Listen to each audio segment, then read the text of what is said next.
Y'all need a pilot?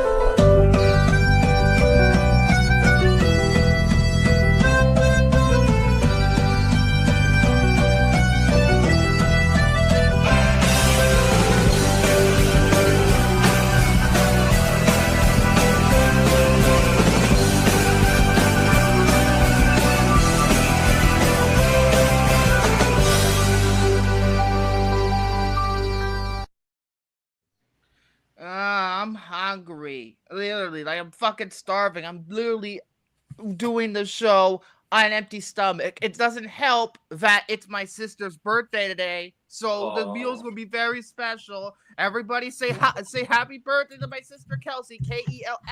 There's no E in her name. I'm sure if I can, I'll if anybody fucking cares. I'll let her know. Oh crap! I'll sing happy birthday in the best way possible. No. I'm done hiding, now we're shining. No. Why do I feel like this is going to be the new Forever or You Pieces? know that it's hot. Oh wait, what did you say? Did you say Forever? No, we don't do that, Soren. We don't do that. No. Forever. No. I sang, hey, baby. It's Victor's sister's birthday. She's the one that likes K-pop Demon Hunters. No, she said no. That's bullshit. She said that she had no interest in watching it. Good for her, because even though sometimes my sister has shit taste in music, sometimes at least she knows better to not. She was like to me, "Why is this shit popular?" Oh, well, anyway, sweetie. I'm done. No, I can't take. Come on, this door won't. Go ahead. Like I'm born.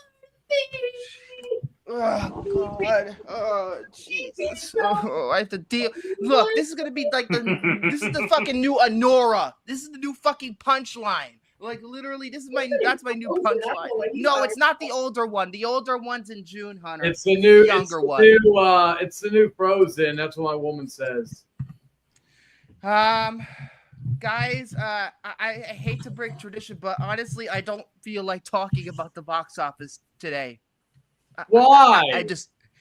I don't. There's a very good reason for it. Talk about it because Taylor Swift. No! Don't make me go into a rant. Do not make me go into a rant. No, well, Victor, if we don't do it, you know what happens between us and the audience? Now we got bad blood. Also, I'm trying to be on my best behavior today. What is with this bullshit I have to deal with? Okay, fine. You know what? Yeah, shake it off, Victor. Let's go. This is fucking ridiculous. At least one good thing we can say about Taylor Swift, at least she beat Exorcist Disbelief 2 years ago.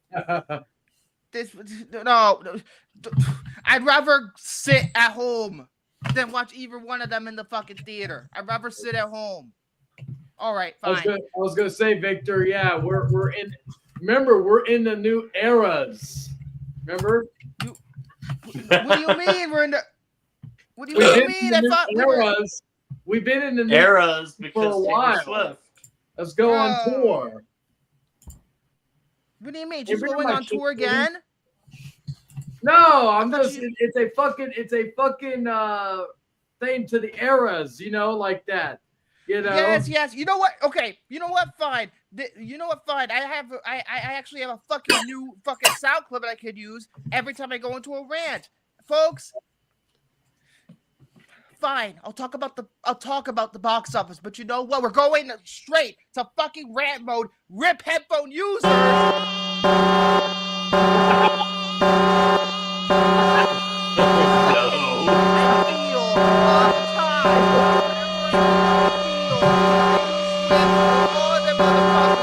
Schroeder, which guy is on the page?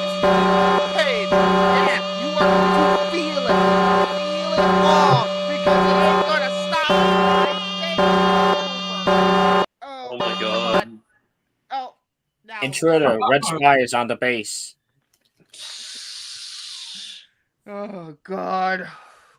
Okay, you asked for it.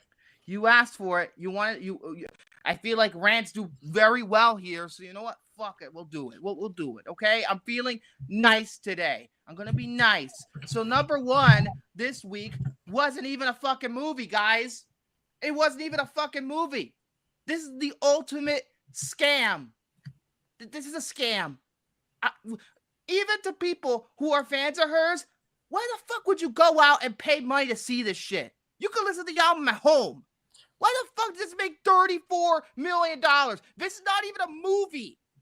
For a movie that also wasn't It's even not announced, a movie. That's the point. For a It's movie- not a movie. for a movie that was announced 2 weeks ago to make $34 billion, I'm impressed. Not a movie. This is just the album and lyric videos, and that's it. That's all this was. It was At least Pink this Floyd's is The not, Wall was movies actually are a movie. visual medium. Movies are a visual medium. This is not visual, okay? This is just like I'm going to say, you know what? I'm going to say something positive. One thing positive, because I'm not a Taylor Swift fan. I can give two fucks about Taylor Swift. However, you know the real winners of this weekend? The movie theaters. Because, and John Campia point is out, and he is 100% right. If this movie did not come out, your number one movie would have been $11 million. It doesn't fucking matter. It's not a movie. My point stands. Okay, it's not a movie. Okay, this fair. is bullshit. Fair, it's but, bullshit. Fair. Late stage capitalistic bullshit. Fair. This is all bullshit. But here's the thing. If this didn't come out, the movie theaters would be panicking because none of the movies, like one Why battle. would they be panicking? Trunk Aries is coming out this weekend. Roofman's coming out this weekend. They're probably going to make money. Probably. I like Roofman looks good, but it's gonna bomb. Tron Aries, I don't know. The I reviews don't of think the Roofman has that high of a budget, so let me check. Roofman, I assume the budget on Roofman's like what, $20 million, 30 max. Tron see it Aries on the Wikipedia. coming out. Tron They're Aries mixed. is a higher budget, so I don't know. Yeah, and the reviews for Tron Aries are mixed right now. So, well, then again, I'm not surprised because Tron Legacy's reviews were mixed. I'm not surprised. Yeah. I'm going. So you know what? I'm gonna go in with an open mind because I love Tron. Tron Aries. IGN gave it a 5, but I'm sorry. After She-Hulk, I don't trust IGN for their movie reviews. Are you kidding me? Oh yeah. No, I know. I stopped taking them seriously, really as critics in general, after their review of She-Hulk. Well, then again, I stopped giving a shit after what was it? Pokemon Alpha Sapphire 7.8. Well, I don't give a fuck about Pokemon, so. But that was the infamous review. Too much water. Pikachu could suck a dick, so it's okay. Hey, you don't talk shit about Pikachu. He's better than Taylor Swift or it because male, female. Possibly. They gave My Little Pony a worse rating than the Emoji Movie. That's funny. Now, someone else going to say though. So I was mixed on My Little Pony. To be fair though, I'm only happy that this movie did well because if it didn't do well, this would have been a bad week for the box office. Either way, it would have been looking like a slow leak regardless. Remember, one battle after another is bombing, and I can't say I wasn't expecting it because PTA movies don't do well. And also, let's be honest here. This also one other thing we've learned from this whole thing: The Rock's career as a big time celebrity is over. I mean, Smashing Machine. I thought it wasn't gonna make like bank load. I didn't think so. At least I thought it was gonna make $10 million. I at least thought it was gonna come close to making its money back already, but opening. Remember, when The Rock was in a movie, it didn't matter what movie it was. It could have been a dead brand that hasn't been revived in decades, and it would make $100 million opening weekend. Yeah, I remember, back in the day, the Rock was in a lot of hit movies. Like, people consider, The Game Plan or Race to Witch Mountain shit. Those movies, as far as I know, made money. Journey 2. Let's not Journey forget. 2. Let's not forget again. Journey 2, Jumanji. Whether I like it or not, Jumanji fucking made bank. The Fast and Furious movies, 5 onwards. The only one Rock is in the its only prime. reason Fast and Furious is a multi-billion-dollar franchise. I've stated this for years. I think Justin Lin coming on board was kind of also Rock was the that's why he was called for a long time franchise Viagra, and now he has taken the place of Jai Courtney. It looks like now he is Jai Courtney sucks. He's a worse actor of Dangerous Animals. He was fucking great in that movie, and he was great in that. But that's really about it in terms of like. Why else do you think The Rock stuff? Why else do you think Dwayne Johnson's fast tracking a Moana remake? Because his popularity is dying, and I bet you 110% Moana is gonna bomb. Lilo and Stitch. The reason why it did well is because I think there was enough distance from the. I feel like why did they make it Moana now? It's not even 10 years old yet. Victor, you can't really say anything about movie making bombing or making money after Snow White. I think you've lost that privilege. Moving on. Trust me. This is the reason why I fucking banned the conversation, because the discourse is so bad. I wanted nothing to do with it anymore. Speaking of bomb, we have to talk about Gabby's Dollhouse. Look at this shit. 61%. Pathetic. Absolutely. Oh my god, it is pathetic. Like I've heard, and I you know, it's funny. I want to talk about this movie for a second before I move on, because for some reason on Letterboxd, there's a lot of it's like a civil war going around about this fucking movie, because a lot of people were complaining about why are grown men complaining about this movie? This movie is for kids. It's fine. I took my daughter know why we're to go complaining? see. Because it's a shitty movie. I took my daughter to see this movie instead of going to see one battle after another like I wanted to. I mean, you know what? With this movie, it is made for very small children, so I understand why kids would like it, but at the same time, you can't use the excuse on me, because you know why? I just suffered through this fucking bullshit with K-pop Demon Hunters, and that's a movie that fucking grown-ass adults like. People told me the same thing. Oh, it's only for children. Knock it off. It's only for children. No, it's fucking horse shit. We want to know what else is for kids? Bluey moving. So there. Watch Bluey the movie. Whenever that comes out, it's gonna make money. Bluey's gonna make money. Whenever it comes out, I know they're making it. 2027. I'm surprised the Avatar Way of Water re-release didn't do all that well. I'm kind of surprised, because the re-release of the first one. I think I know why it didn't do well, because because it's only 3 years old. That is why. Contrast to the Avatar re-release, where it's 13 years old. Not only that, it was like the first time they reissued it in 3D since the special edition came out. So, and that was 2010 when they did the special edition. Remember the special edition of Avatar? It's funny, Victor. Technically, even though it was never released in theaters, but anybody can watch it at home. K-pop Demon Hunters do more than fucking Avatar Way of Water re-release. You know what? Okay. Before I move on, look at Strangers Chapter 2. This is pathetic. I forgot that the movie even came out. Unfortunately, according to Tyler, I was reading the live chat for last week's episode a couple of days ago, and he says that this movie costed so cheap they're gonna make a profit off it anyway. Wow. Yeah, I heard there's like a CGI. Even with the research. Yeah, I heard about the CGI bear scene. I heard about the Revenant ass scene in the Stranger Chapter. The movie Him is already released on digital already. It's already gone. Look at this shit. Yeah, it's gone. It's gone. It's dead. It's dead. Okay. This is a pathetic week for the box office. This is a pathetic week. It's a pathetic week. Absolutely pathetic. Huh? Go watch Taylor Swift, Victor. You'll feel better. No. First of all, it's already out of theaters. It was only in there for fucking 3 days. And even if I did, first of all, okay, that's another thing I want to rant about. There's another thing. My sister, whose birthday it is today, she told me she listened to 2 songs off the new album. She started listening to it, and she couldn't take it after 2 songs. She told me that it sucked and it sounded AI generated.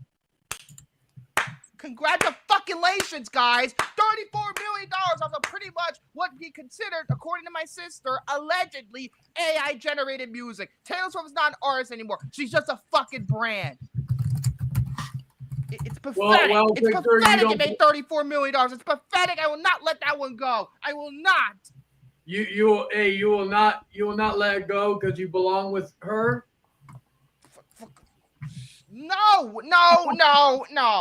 No. Great. Everybody, yeah, people are laughing at me now. Oh, God. I'm trying. Hey. Victor. Keep the composure. Victor, you are radiant sunshine of gold. Yeah. Let's just hope this video doesn't. Hey, Victor. Let's hope this video doesn't get take that. Shut up! No.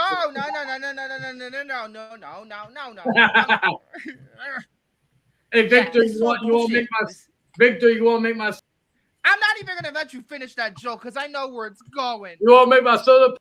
No. Yo, mother. Edo. Wax on, wax off. Yeah, make sure. Yo, Son my of a soda bitch. pop. No. Oh my God, I feel like fucking. I fucking feel like fucking Christian Bale at the end of The Prestige right now. I fucking feel it. You want to take me down? Take me. No. This is. I'm just gonna move on because my brain. Anyway, I guess Soren, you could start first. All right. Right. Since Victor's being tortured with the K-pop Demon Hunters bullshit, let's talk about the topic that's I'm sure is way less torturous for him. Let's talk about another Lost. Let's talk about another Lost Frontier movie, shall we? Oh no! What the fuck did you do this time? You'll see. So oh, no. I remember. Oh no. So I remember this event like it was yesterday. It was near the end of 2018 when I was done with no, you did not. No. When I was done with my college classes, so I decided to go to my local theater to see what breaks the internet. And while I was waiting for my ticket, front and center was a poster for a movie called The House That Jack Built, specifically the uncut version. Admittedly, I was intrigued by the simple image of a sinister Matt Dillon looking through this plastic filter thing. And then for the following few years, I heard some of the most polarizing things about it, with some calling it an artsy exploration of a serial killer, and others calling it violent and exploitative just for the sake of it. It's pretentious, it is exploitive, it's sexist, too. It turns out I'm on the hate side. Good. The only fucking side, because this is the movie that really made me feel that Lars von Trier is just he likes the fucking hateful attention he's getting. He feeds off of it. He jerks off to it probably. Now, the premise itself has an IATA potential as it follows this emotionally disturbed architect as he kills random people, deeming it as his art. The problem is it doesn't even do anything with its concept. Not only does Matt Dillon sound like a drunk Josh Brolin throughout this movie, but we don't even know anything about him other than what's at face value. And for the bulk of the movie, as it goes through these incidents, it just follows the exact more like torture porn. It just follows the exact same formula. Matt Dillon meets a character who turns out to be stupid just for the sake of it. Then he kills him in the most artsy way imaginable while also ranting about how he hates the world. Lather, rinse, repeat. As a result, images that should be unique and deep come across as artsy and pretentious, such as him as a child mewling a duckling, killing a child before forcing his mother to feed a pie, and then he shoots her like a deer. Oh, that fucking scene pisses me off. Cutting off a woman's tits, and the final act. This is why I think Riley Keough should fire her fucking agent. She was you're like, oh, let's go with that. I'm perfectly okay with playing a character who's fucking stupid and gets her tits chopped off. And the final act where he positions his victim's corpses into a house so that he'd literally enter hell, which was so rushed and pretentious that it made me lower my rating even more than I already have. Oh, that final act when he goes into hell or whatever it is, it's just like it goes on for so long. The house that Jackass built. No, I'd rather watch Jackass. You kidding me? Not just that, but it also wastes the talents of Uma Thurman and Bruno Gans, writes these cops as ignorant and naive, and plays the same two songs over and over. Like, yeah, it plays David Bowie over and over and over. And if there's probably another song, David Bowie. Like, I'm not saying there's anything wrong with David Bowie. I'm just saying you're using it in the worst way possible. Like, take a drink every time they play that same David Bowie song or that one piano piece. Also, it's way too long. Yeah, go ahead.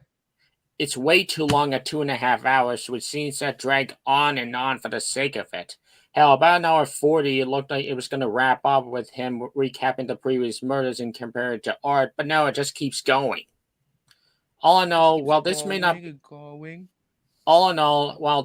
be the worst in Lars von Trier's filmography, it is the worst. It is the worst, hands down. It's the worst.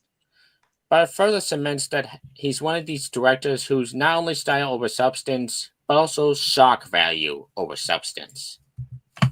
He's a fucking provocateur. That's all he is. That's all this fucker is. Even if, look, I don't mind if you have graphic violence or graphic nudity, but have a fucking point. Have a point. That's all I ask. But no, this guy just does it for the sake of shocking the viewer. That's all he does. Oh, you forgot to mention this. This movie literally uses stock footage from other Lars von Trier movies at one point. This movie uses stuff from Antichrist. It uses the ending from Melancholia. I'm just like, why? Like, it's literally like this is a movie made for one person, and that's him. He's the only person. It's only made for him. It's not made for any general consuming public like us. He's pathetic. And also, I think there was like some Nazi stuff in there too. Wasn't there like a Nazi bit in there? Just like, he sympathizes with Nazi. Fuck this guy. I can't. I'm not even 22 minutes in and I'm already having a nervous breakdown. As someone who likes gory shit and very controversial shit, like when I watched it back in 2020, because I think I talked to Romy about it. I thought me and Romy would have a massive debate over this movie because I thought I would like it, but I couldn't even. I watched it from start to finish, but it was dragging. Maybe if it was 90 minutes, I probably would have maybe gave it a better review. Yeah, this guy's terrible. All right, let's lighten things up with a Watch Mojo list, and I have one of two. So which one do you want to go first? So which one do you want me to go over? The top 10 worst decisions that destroyed a movie studio, or 20 actors who made movies when they knew they were dying? Go with the former first. All right, top 10 worst decisions that destroyed a movie studio. Cleopatra, because it almost killed Fox. No, I'm just kidding. Number 10, New Line Cinema trying to replicate Lord of the Rings with the Golden Compass. Oh, this is why New Line is not. They're only a division of Warner Brothers now. They're not a full-blown. Because remember, New Line was acquired by Time Warner in 1997, but they were allowed to become do what they were normally doing, become their own mini major studio. They allowed them to do that because it could have easily been folded into WB, like back in that time. But they didn't. They were making money. That's why. But by the time the Golden Compass came out, the studio lost so much money. They're like, fuck you. The studio is done. You're just a division of Warner Brothers now.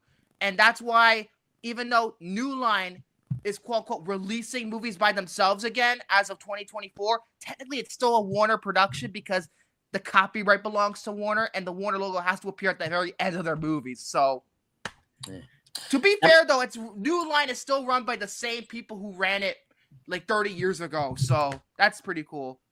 Hunter, I'll never not be over Transformers losing visual effects. Actually, my pick was Sunshine.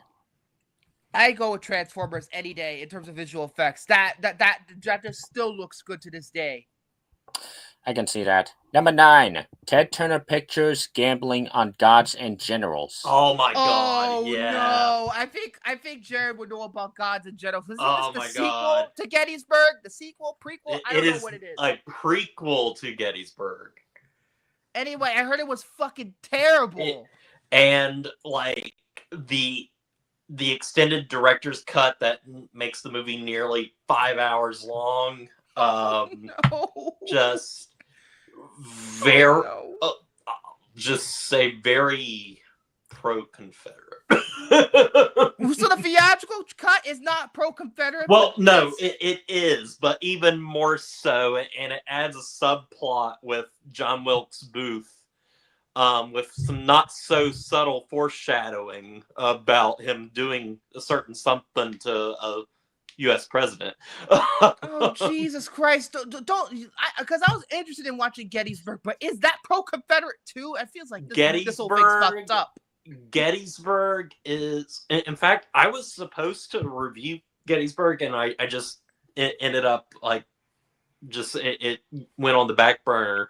But yeah, I love Gettysburg because it is equal parts. It just shows the Confederacy and then shows the Union, and doesn't really it doesn't really, you know, preachy. like, yeah, it doesn't really pick us. Well, I won't say like it's not, you know, like, oh, showing the good of both or anything. It's just showing, okay, these were the Confederates, these were their beliefs, these were the Union, so and what these were Alex their Garland did in Civil War, essentially. it's a much more responsible movie. But then what the fuck happened with this? I don't understand. Also, what's interesting with okay, I'll shut up because this is Soren's topic. But what's interesting is Stephen Lang plays Pickett in Gettysburg, but he plays Stonewall Jackson in Gods and Generals, and somebody else plays Pickett. Apparently, it was because Russell Crowe was originally supposed to be what Stephen Lang eventually ended up playing, but like he couldn't do it, and then he was just like, well, I already have Stephen Lang cast in the movie. Why don't I just have him be? Yeah, I suppose. All right, now you can continue. Sorry about that. Yeah, no problem. Number 8, Kuroko Pictures sinking the ship with Cutthroat Island. Cutthroat Island. Oh boy, the movie was such a big bomb. Like, it only made, I think, $10 million on a $95 million budget. They had to choose either this movie or a movie called Crusade, which was supposed to be a Paul Verhoeven movie with Arnold Schwarzenegger. Why the fuck would you gone with that one? Let's see, that's a Rennie Harlan movie, isn't it? Yeah. This is the Rennie Harlan movie. Crusade was the Paul Verhoeven. They had to choose. Yeah, Cutthroat Island, I mean. Yeah. The reason why they chose it is because it was a slightly cheaper production, but it still costed like $90 million at the end of the day. Yeah. And then the whole thing about, I think Michael Douglas was supposed to be like one of the lead roles, but he dropped out because he feared that Gina Davis was taking too much screen time away from him. So that's why they got fucking Matthew Modine of all people as the co-lead. And because Rennie Harlan and Gina Davis were married at the time, blah blah blah. I bet you this movie kind of ruined their marriage, even though they did do The Long Kiss Goodnight a year later, and that movie was so much better, even though that still flops. But anyway. Number 7, De Laurentiis Entertainment Group throwing away money on $1 Million Mystery. Oh, yes, because apparently with that one, it was supposed to be like this pseudo movie and a pseudo contest, because you had to get like bags of Glad, you know, the Glad garbage bags, and they told you, I think there was like a specific like clue on it that led you because there's a clue in the movie, and I think there was like a clue in the box of garbage bags that told you where the $1 million was in the movie, and if you correctly guessed, you get $1 million. Apparently, I don't even know if anybody won that contest because the movie flopped so bad. I don't even think nobody gave That's it. a cool idea, but but it was a gimmick. It wasn't even a movie. They put it wrapped around a movie for this contest. That's the problem. Number 6, Hollywood Pictures selling the production rights for The Sixth Sense. Sixth Sense, because this is a funny story because I went over this on the episode to The Sixth Sense. Believe it or not, Hollywood Pictures had the full distribution rights to The Sixth Sense when it was in production, right? But they had so little faith in it. Even though Bruce Willis was a big star, they had no faith in it. So what did they do? The co-financers of the movie were Spyglass Entertainment. This was their first production. And what they did was, because they had zero faith in it, they still decided they were going to release the movie in North America, in the UK, and other parts of Europe, but they were going to sell the rights to Spyglass for certain territories. Like, I think they released it in Japan and a couple of other places. And the movie made so much money, and most of the money that was being made was through Spyglass because they owned the copyright at the end of the day. Even though Disney still made money off of it, but they did not make as much money off of that. And then the rest of the movies that they released in the 2 years before they went to Fox all bombed, every single one of them. So that was a big mistake on their part. Number 5, Warner Independent Pictures, Time Warner cutting costs. Yeah, Warner Independent did not do very well. I think their most well-known movie the most well-known movie was Before Sunset. And I think they also made a Scanner Darkly too, but that's really about it. Number 4. I take that back. Good Night and Good Luck is another one, but that's it. Number 4, Disney's dominance over Blue Sky Studios. I guess it's after the Fox acquisition, right? Yeah. Oh yeah. And now they're making Ice Age, whatever the fuck, without 6 them. or 7 if you count that spin-off. Anyways. Number 3, Howard Hughes' takeover of RKO Pictures. Was this after King Kong or before? After. Yeah, I don't know this one as well. Number I 2. didn't know how. Oh wait, no, they did kind of briefly talk about Howard Hughes having that because the Aviator kind of talked about it a little, I guess. Yeah. Number 2, United Artists laying like Mike. Heaven's Gate, just Heaven's Gate. Yep. Michael Cimino, like I told, that guy decided he was gonna do these crazy things, and he was too like these. This is what killed the new Hollywood movement. These people, these directors being so self-indulgent. Dude would, he built an entire Western town. And then decided, hey, move it 2 inches to the right. And then they had to deconstruct everything and rebuild it. And then he would be like, oh, actually, can you put it back where it was? They deconstructed it all, build it again. And I heard there was like this dance scene that went around for like 20 minutes, 30 minutes, something crazy like that. And he kept reshooting it over and over and over again. I'm just like, same shit with the Deer Hunter. The same shit happened. Yeah, no sequence like really lasts as long as the wedding scene in that movie. But like, yeah, there's a lot, and there's a lot of takes. There's literally one shot with Chris Christopherson where like he wakes up like after like a drunk nap and like uses a whip, and apparently that shot, which lasts a total of 2 seconds, took a whole day of filming.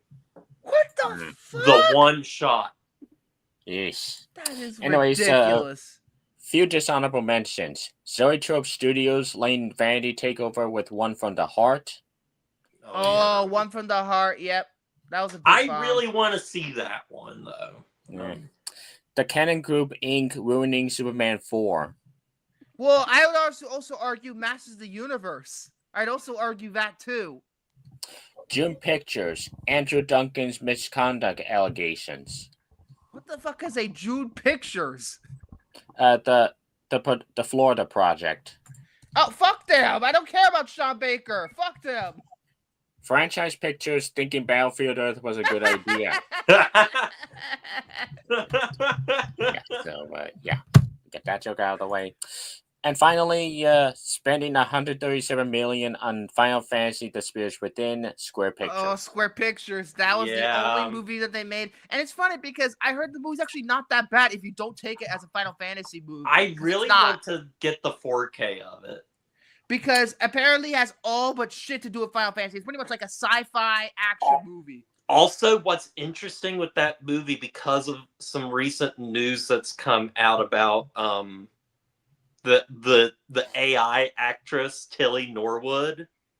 Have you heard any of that? No. Okay, so apparently some sort of AI group or whatever has created an AI actress, and her name is Tilly Norwood, and supposedly talent agencies have expressed interest in picking her up. Yeah. Why? Did they not learn from Final Fantasy? Oh, did they not? Well, also, did they not learn from the writer's strike? Did they not fucking learn? Instantly, Sean Astin went and just was like, we completely like disregard this, and we do not, accept this at all. Blah My blah God, blah. he's putting more balls into SAG-AFTRA than Fran Drescher. But it reminds me of, because in Final Fantasy: The Spirits Within, they created a CGI character that they were it was maybe like a marketing ploy. Oh yeah, I remember because they were doing like magazines like Maxim or whatever. Yeah, like that. Basically, this character this fake character would appear in other movies, which she never did. Yeah. But then again, we really know technically that's Ming-Na Wen's voice. So is that you're implying that she would have to do all these movies? I don't know. She's a great actress, but I don't like that. It's again like one of those things. No, who put that on the fucking screen? You know who it was. Anyways, and number one, I don't even have to say anything. Weinstein Company. Of course. Of course, it's the Weinstein Company. Wait! If it's Weinstein Power or company, we need some girl power to go against it. We know the ones who will do it. I'd rather take fucking Lumpy than this piece of shit. I take Lumpy, even the Andy Serkis Lumpy. It's funny because Andy Serkis is going to be the movie we're going to be reviewing tonight. Oh God. Anyways, now for the other watch model list, 20 actors who made movies when they knew they were dying. And spoiler alert, Tony Todd isn't on this list. Oops. All right, Richard Farnsworth, The Straight Story. I heard that is a phenomenal movie. That is a fantastic movie. Diana Rigg, Last Night in Soho. Oh yeah, the movie that's not so great, but she's good. Fuck you! It's great. All style, no substance. Like yourself. Bullshit. Jim Varney, Atlantis: The Lost Empire. I forgot Jim Varney was even in that movie. Yeah, I forgot he was in it until Morgan and I rewatched it recently. Yeah. Roy Scheider, Beautiful Blue Eyes. I never heard of it. I don't know that movie. Yeah. Richard Harris, Harry Potter and the Chamber of Secrets. Yeah. Yes. Even though he's a good Dumbledore, but Michael Gambon is my Dumbledore. Sorry, Jared. John Hurt, That Good Night. What the fuck is this? Is that from The Mummy? Forever. No. Okay, that's it. I'm taking control now. No. They all gone. Richard Burton, 1984. 1984. The movie based on the book, 1984. Yeah, the movie based on the book. I didn't know he was in that. Oh. No. Oh my God. What is this? The trial of Count Victor or something? Jesus Christ. People are annoying. Peaches, peaches, baby. You know what?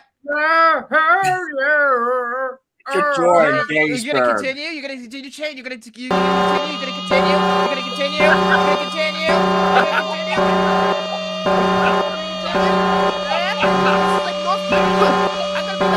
Oh my God.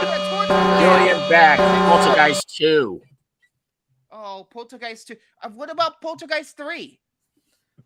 Wait, no. Heather O'Rourke did not realize she was gonna die, so I guess. Victor, one thing though, real quick. You know what? By making that sound, I'll probably abuse it too, as well. I'm gonna make sure you don't. You're gonna make sure I don't. Yeah, because I pressed it down. I pressed it. Me. All right, enough. All right, that's enough. I gotta get through my topic. Edward G. Robinson showing. No, not that. We're not doing that. All right, I'm done. Oh He's no! walking out, you see? Oh no! He rage quitted. This is the greatest episode ever. You better get back. You're gonna make him get back here, Jayden. This is your fault. We're in this. Gotta Oh apologize. no! All right. Oh, So This is the just for roommate all over again. Just for that, I apologize. This is the roommate all over again. He did the same shit. Wait, Victor, keep him solo screened. My woman will get a kick out of this. Oh dear, here we go. You always calm me down. Oh, I'm gonna love you and pet you and name you George. Jesus Christ. Anyways, onto the list. Edward G. Robinson, Yeah. Shoreline Green. Yeah, it's people. It's People. Alan Rickman, Eye in the Sky, and Alice Through the Crack of My Ass. What? Oh, Alice with the Looking Glass. Uh, I forgot that movie exists. Pete Postlethwaite in Inception. What about The Town? He was in The Town. Vincent Price, Edward Scissorhands. You know what? I've never seen Edward Scissorhands. I haven't. Edward Scissorhands might be besides Big Fish, might be my favorite Tim Burton movie. Yosako Matsuda, Black Rain. Black Rain, I heard of it, but I've never seen it. Pedro Armendáriz, From Russia with Love. Again, I haven't seen really any James Bond movie aside from Dr. No and all the Daniel Craigs, so... I've seen all of them. Jason Robards, Magnolia. Well, that is a phenomenal performance. It's a phenomenal movie. And next week, I am going to do my PTA ranking. I actually I was in the middle of processing doing it this week. And I got past Magnolia and I was like, oh, crap. You say Phyllis, Victor's ahead of you. Anyways, Spencer Tracy, Guess Who's Coming to Dinner? I heard that's a phenomenal movie. What about the remake, Guess Who, with, Bernie Mac? Isn't it Bernie Mac and Ashton Kutcher? John Cazale, The Deer Hunter. Well, we already talked about that. It's the other guy. It's that other guy. The other guy in The Deer Hunter. That's not Christopher Walken or Robert De Niro. It's the other guy. He's Frito from The Godfather. True, yeah. Frito, yeah. Raul Julia, Street Fighter. Oh, yeah. Oh, yeah. Of course. And finally, Chadwick Boseman, Various. Various. I never heard of Various. I thought you were going to say Or is it just Black a Bottom. bunch of movies? A bunch of movies. Oh, Various. Oh. Various movies. Various. Not Varys. I'm like, what the fuck are you talking about? I'm like, the secret Chadwick Boseman movie we've never heard of. It's like that one Robert Rodriguez movie that's locked in a vault for 100 years.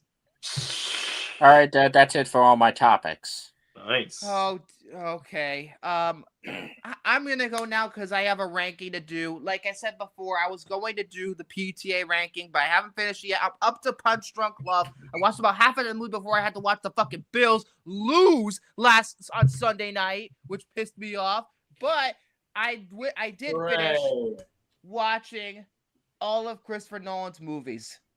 So that's what we're going to do. For the first time since the Kirsten Dunst ranking almost, 10 months ago, we're doing the first ranking, and it's a shorter ranking, way shorter. I'm going to do Christopher Nolan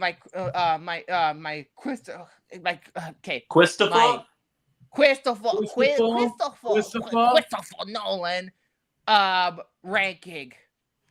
And there's 12 movies in total, and as of today, I've seen every single one of them. So let's just get down to it. Number 12. Hopefully not 2 hours long. No, it ain't. It's 12 movies. Good. One word. Put the glasses on. You look better. One word. Okay. Tenet. Oh, I thought it was. I would agree. My number 12 I would is agree. Following. That fucking mine piece of shit. is too, Soren. It's just Tenet. Just this movie's a fucking mess. This movie, there's no other way for me to put it. It's a fucking mess. It's like, even as a fucking like script on the script level, it's just badly written. Like, when I saw this movie for the first time in the theaters in IMAX, I didn't know what to fucking think, and I thought I liked it. But then as the time went along, as time passed, the more I think about this movie, the less I like it. This movie is a mess. Like, I think it's poorly conceived. It really is. I feel like what makes it so messy, like, it has a great concept, but the script, it's just, it explains these ideas poorly. For me, I love Christopher Nolan. I love how he conceives a movie and everything, but this has just all of his worst, all the things that I think he is not strong at as a director. No, and let's not forget. I agree, Jose. Let's not forget. We can't talk about Tenet without mentioning this is easily one of the worst sound mixes of all time. I mean, my God, how the fuck did this win an Oscar for Best Sound? It's garbage. Oh, it didn't? I thought it did. One thing real quick. I wanted to, it was more so a request for my woman. Soren, my woman really liked the screenshot I sent her of you holding the Milo pony. One thing, can you show your, she wants to know what your internet browser history is. What the fuck? Oh no. My God.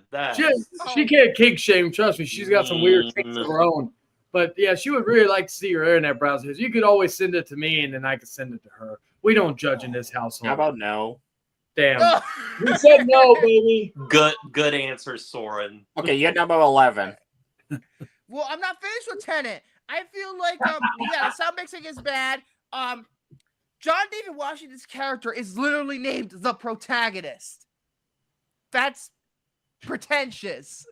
And I think his character, almost none of the characters really have any sort of character development. Really nothing. You don't really care really about any of them. I just, like, they feel like it's like lifeless. And the music is good. Ludwig Göransson's score is good, but it's so fucking loud. I can't hear half the damn dialogue. Yes, there was an explosion that costed like $20 million to explode this damn plane. But I'm just like, that's not good enough. This script is bad. It really is. It's very bad. I don't know what to tell you. It has all its worst tendencies. Like, I will never sit through Tenet ever again. I didn't even have to watch Tenet again to put it at the bottom. I didn't even have to watch it. I knew it was going to be at the bottom. I ordered my hot sauce an hour ago. It's just, and also, like, I don't know, like, I know it's beautifully shot. The editing, I guess you'd say, is revolutionary in terms of some of the things that happen. But again, it's all on the script. It's all on the sound mixing. It's just, there's not much I could say about it. I had a terrible time watching it in the fucking theater. Like, I just didn't know what to think. I'm like, what is this? Like, I was just like, what? By the end, I don't understand it. It's at the bottom for a reason. Number 11 will be his debut film, Following. My number 11 is Tenet. I put it in the same place. Well, so far so good in terms of our rankings. It's looking like we're gonna. Well, I don't know. It depends on where you put. You know where we're going to diverge. Kind of, yeah. But when it comes down to what you call it, following. This, I know Christopher Nolan never went to film school, but this movie is essentially his student film, if you will.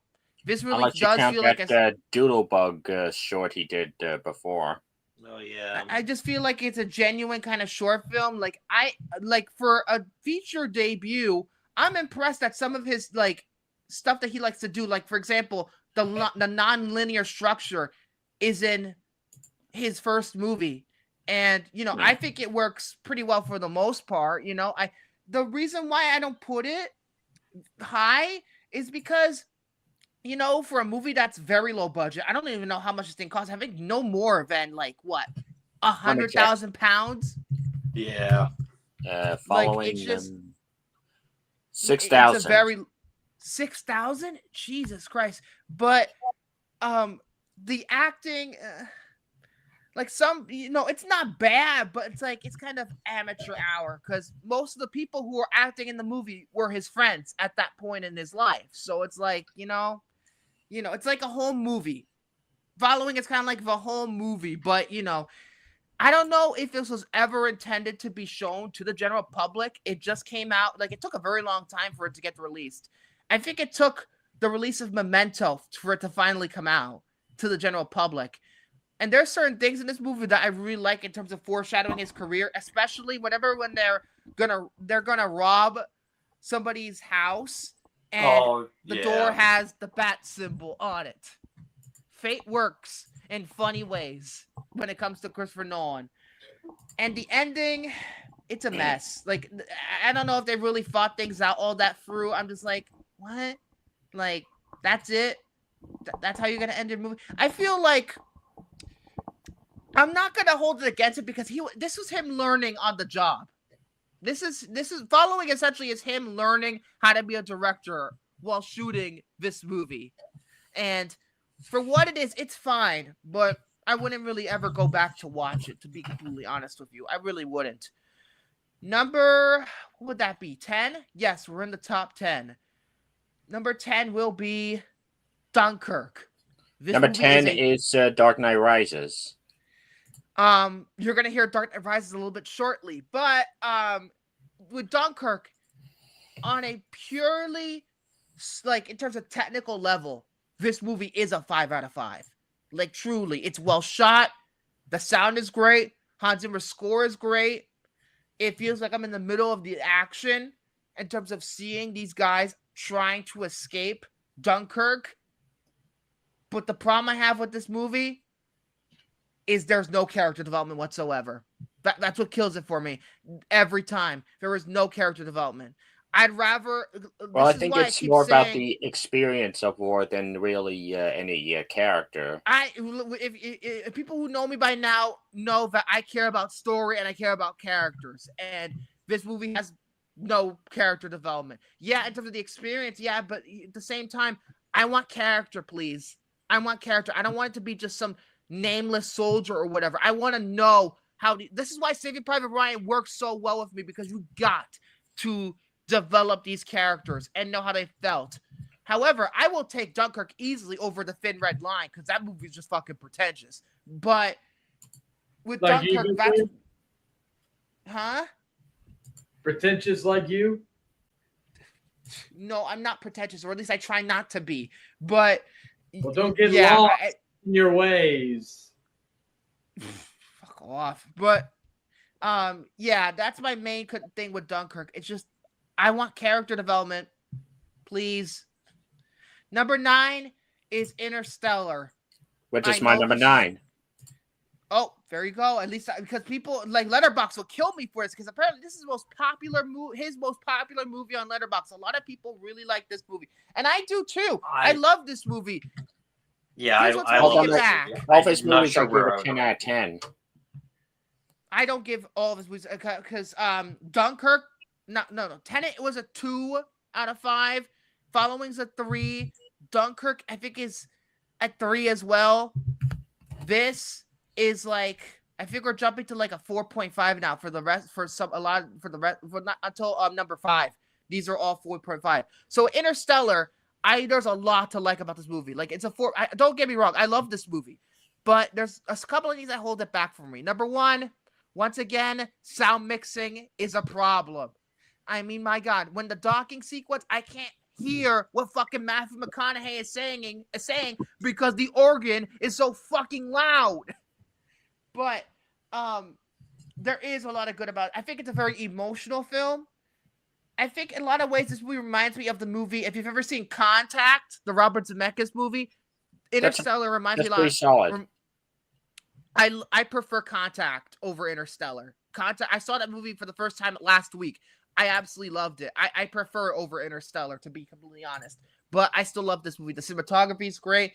Matthew McConaughey, that's one of his best performances, I think. I think it's really good, especially the scene where everybody memes about when he's crying. Yeah. When he sees Jessica Chastain as a grown-up and, he's crying. It's been memed to death. Anne Hathaway is good, even though her character, I don't really remember if she really got any character development. I don't think so, because a problem with Christopher Nolan, guys, I think everybody knows this. He has a hard time writing for women. It's been known for years now.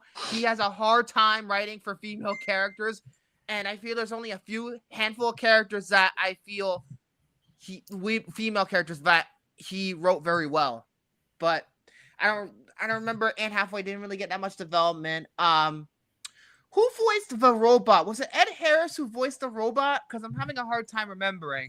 Because the robot was cool.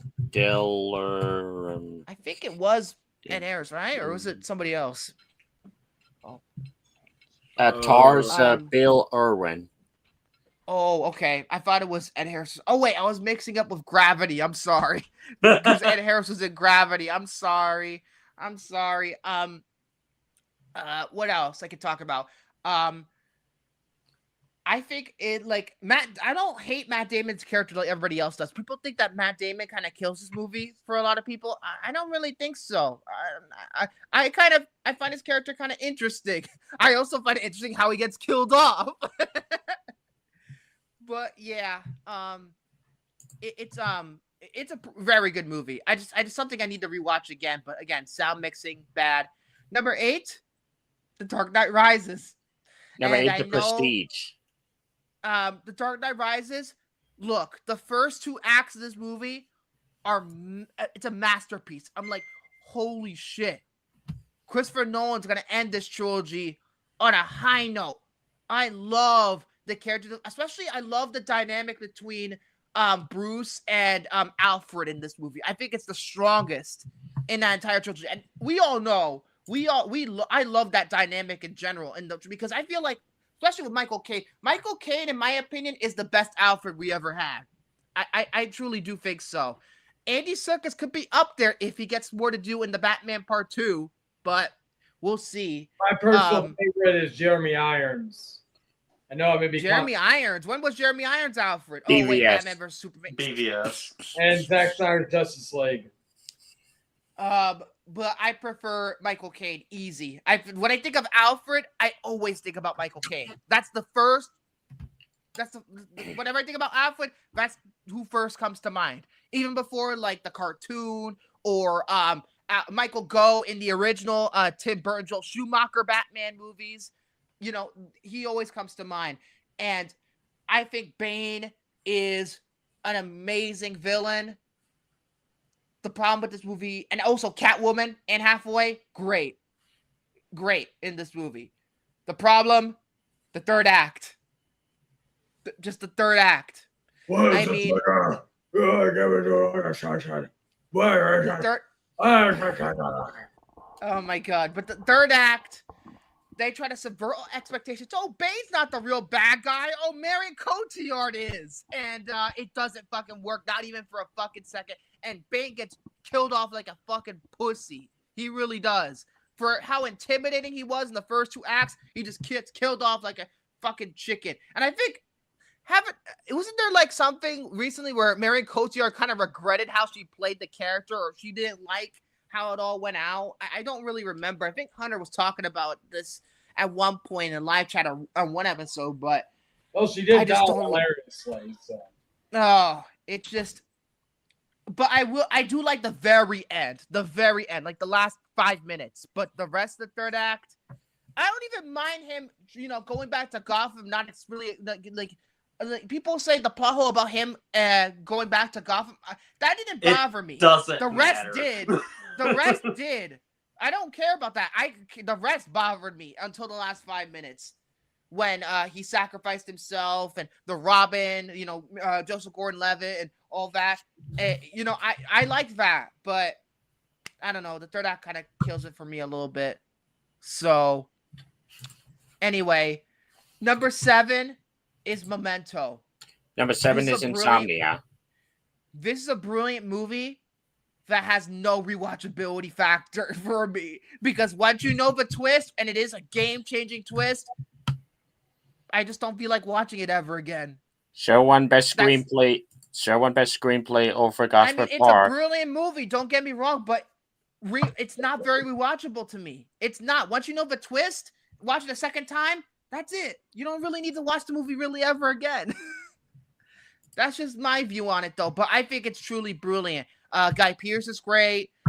It's funny, we have a Matrix reunion in that movie with Carrie-Anne Moss and Joey Pants. They're both great. And I really like the non-linear structure. I think it's very iconic, the fact that it goes in reverse order. I would like to see this movie in chronological order. I think there is like a version somewhere where you could watch it in chronological order. I think there's a DVD copy of the film. I would like to watch it that way, but I feel like the lot of the movie, if you saw it in chronological order, it would be like a generic crime movie. At least I would think, it'd be like some generic crime movie. Although I would take a generic Christopher Nolan crime movie over most generic crime movies that go direct to video. So make of that what you will. I think it's still a brilliant movie, but again, rewatchability plays a factor.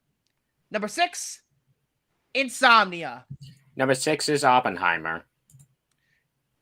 Insomnia to me is a remake that is better than the original, because I have seen the original Insomnia and it is a good movie. I think Stellan Skarsgård did a really great job and it's pretty solid for the most part, but I feel like what they changed in this movie was for the better. For example, remember in the original Insomnia, the female cop who didn't really do all that much until the very end? Oh, she, I know what you did, but she lets him get away with it. In this movie, that character, played here by Hilary Swank, has a lot more to do, and I really like that. It also is worth noting that this is the only, to my understanding, this is the only Christopher Nolan movie that was not written by him. It was written by Hilary Seitz, a female script. So, a woman. So obviously, this is why the women in this movie are a little bit more well developed than most of Christopher Nolan's movies that he actually writes himself. I don't know. It's strange. Al Pacino is great. Robin Williams is fucking creepy. Although I will say, I think he's better in 1 Hour Photo than he is in Insomnia. They both came out the same year, and they're very similar. But I prefer Robin Williams in 1 Hour Photo versus Insomnia. But Insomnia, he's still creepy as fuck. And let's not forget, it wouldn't be me if I didn't mention that. Let me guess, a lost reunion in this movie. Both Catherine Isabel and Emily Perkins are in the movie, although Catherine Isabel has a lot more to do because she's one of the suspects. There's this one scene where, Al Pacino's kind of interrogating her, and actually she holds her own in that scene against fucking Al Pacino of all people. So she's great. Emily Perkins is only in like 15 seconds in the funeral scene to the dead girl, which was one of the dead, which, by the way, the dead girl, who got murdered by Robin Williams is actually one of the chicks who got killed in the suntan in Final Destination 3. She's the brunette. But yeah, obviously you could tell this movie was shot in Canada because of these things. Oh, you be quiet, Hunter. I can say whatever I want. I like that there's a Ginger Snaps reunion in this. Although we don't talk about the other Ginger Snaps reunion. Tanner, another Cinderella story. I feel your pain. That movie's bullshit, and I know it was bullshit since I was 8 years old. So I feel your pain, Tanner. He had to suffer with that, I think, like 2 years ago. That I don't think it was fun for him. And also one more thing I want to talk about. The ending has changed in the Insomnia remake, and I thought the ending was better. However, I do still feel like Al Pacino kind of got what he deserved because in this movie they changed, like they give him a little bit of backstory about how he was he killed this like a child pedophile, and Inferno Affairs is kind of up his own ass, like they're trying to investigate him and all that. And so he killed P. Diddy. Oh, if he killed P. Diddy, the world would be a better place. Instead of 5 years in prison or whatever they fucking gave him. But yeah, I like the ending because I feel like even though people say, it shows that Al Pacino went out more heroic than Stellan Skarsgård, to me, not really. I feel like his demons kind of caught up with him, even though he technically killed Robin Williams and all that. I don't know. I prefer the ending to that. Number 5 is Oppenheimer. Number 5 is Dunkirk.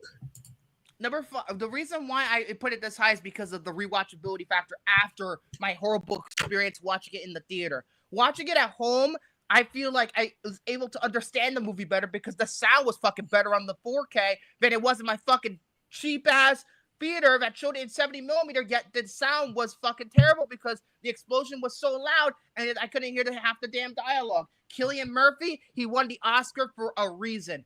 I feel like his performance is it the best of his career? I mean, 28 Days Later comes pretty close. But he's really, really great in this. Robert Downey Jr., that probably is his best performance in my view. I mean, he's truly outstanding. Like he's playing such a fucking despicable character, but he won for a reason too. Emily Blunt, for the time she's on screen, she's good. You also have people like Josh Hartnett, Jack Quaid, Rami Malek. Our favorite, Alden Ehrenreich. We keep mentioning him the past couple of weeks. And I feel like this is the movie that kind of saved Alden Ehrenreich's career, even though he's not in it all that much. I feel like this movie kind of saved his career. And that's what got him weapons. And that's why he's like, he's okay now, Even though I did not like Weapons, he was great in it. So make of that what you will.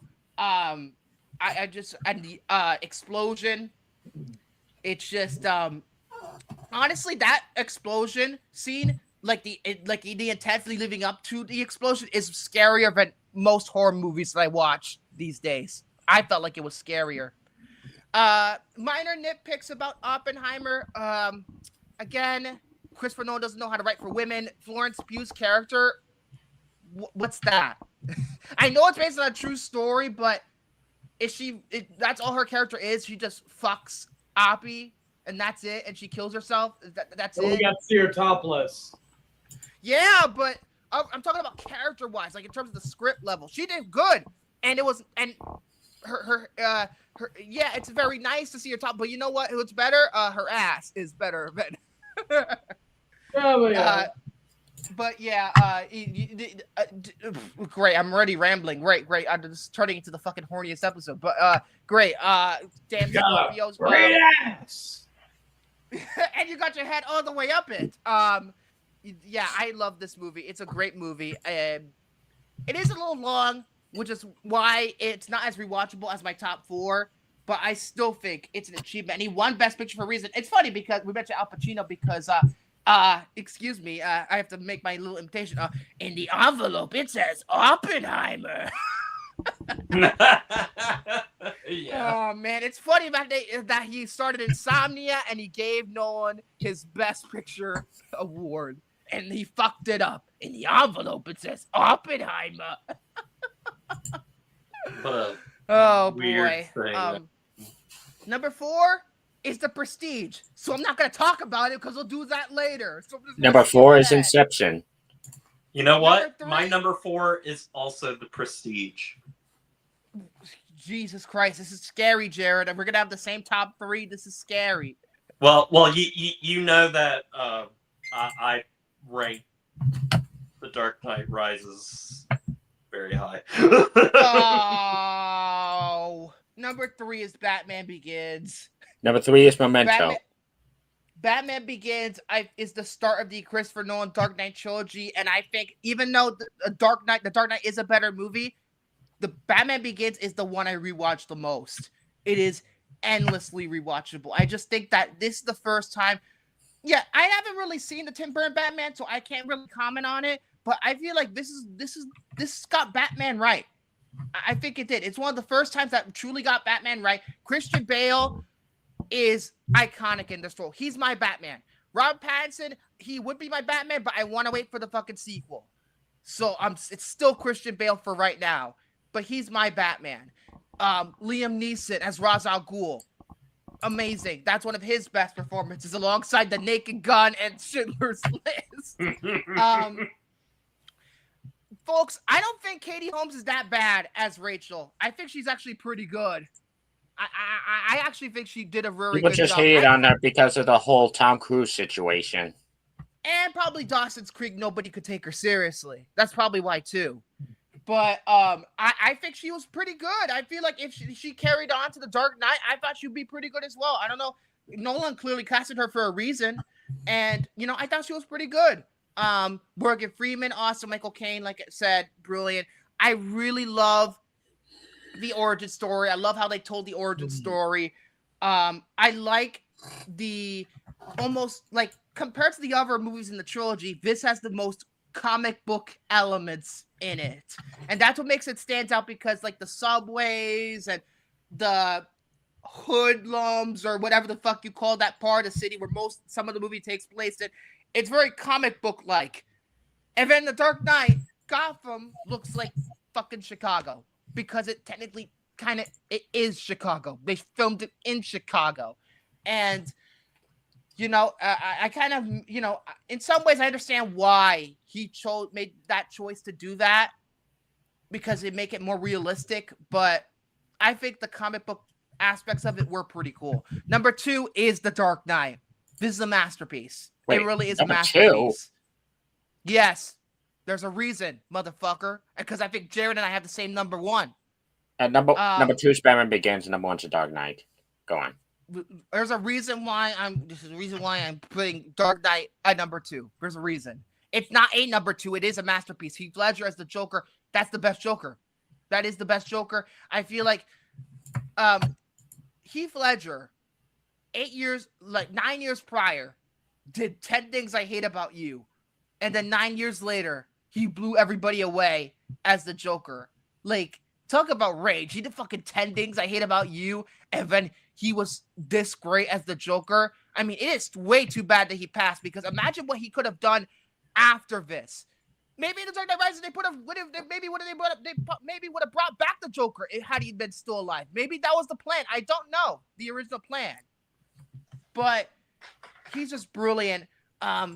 Another standout in that movie, even though he is phenomenal in Batman Begins, I forgot to mention fucking Gary Oldman as Lieutenant Gordon at this point.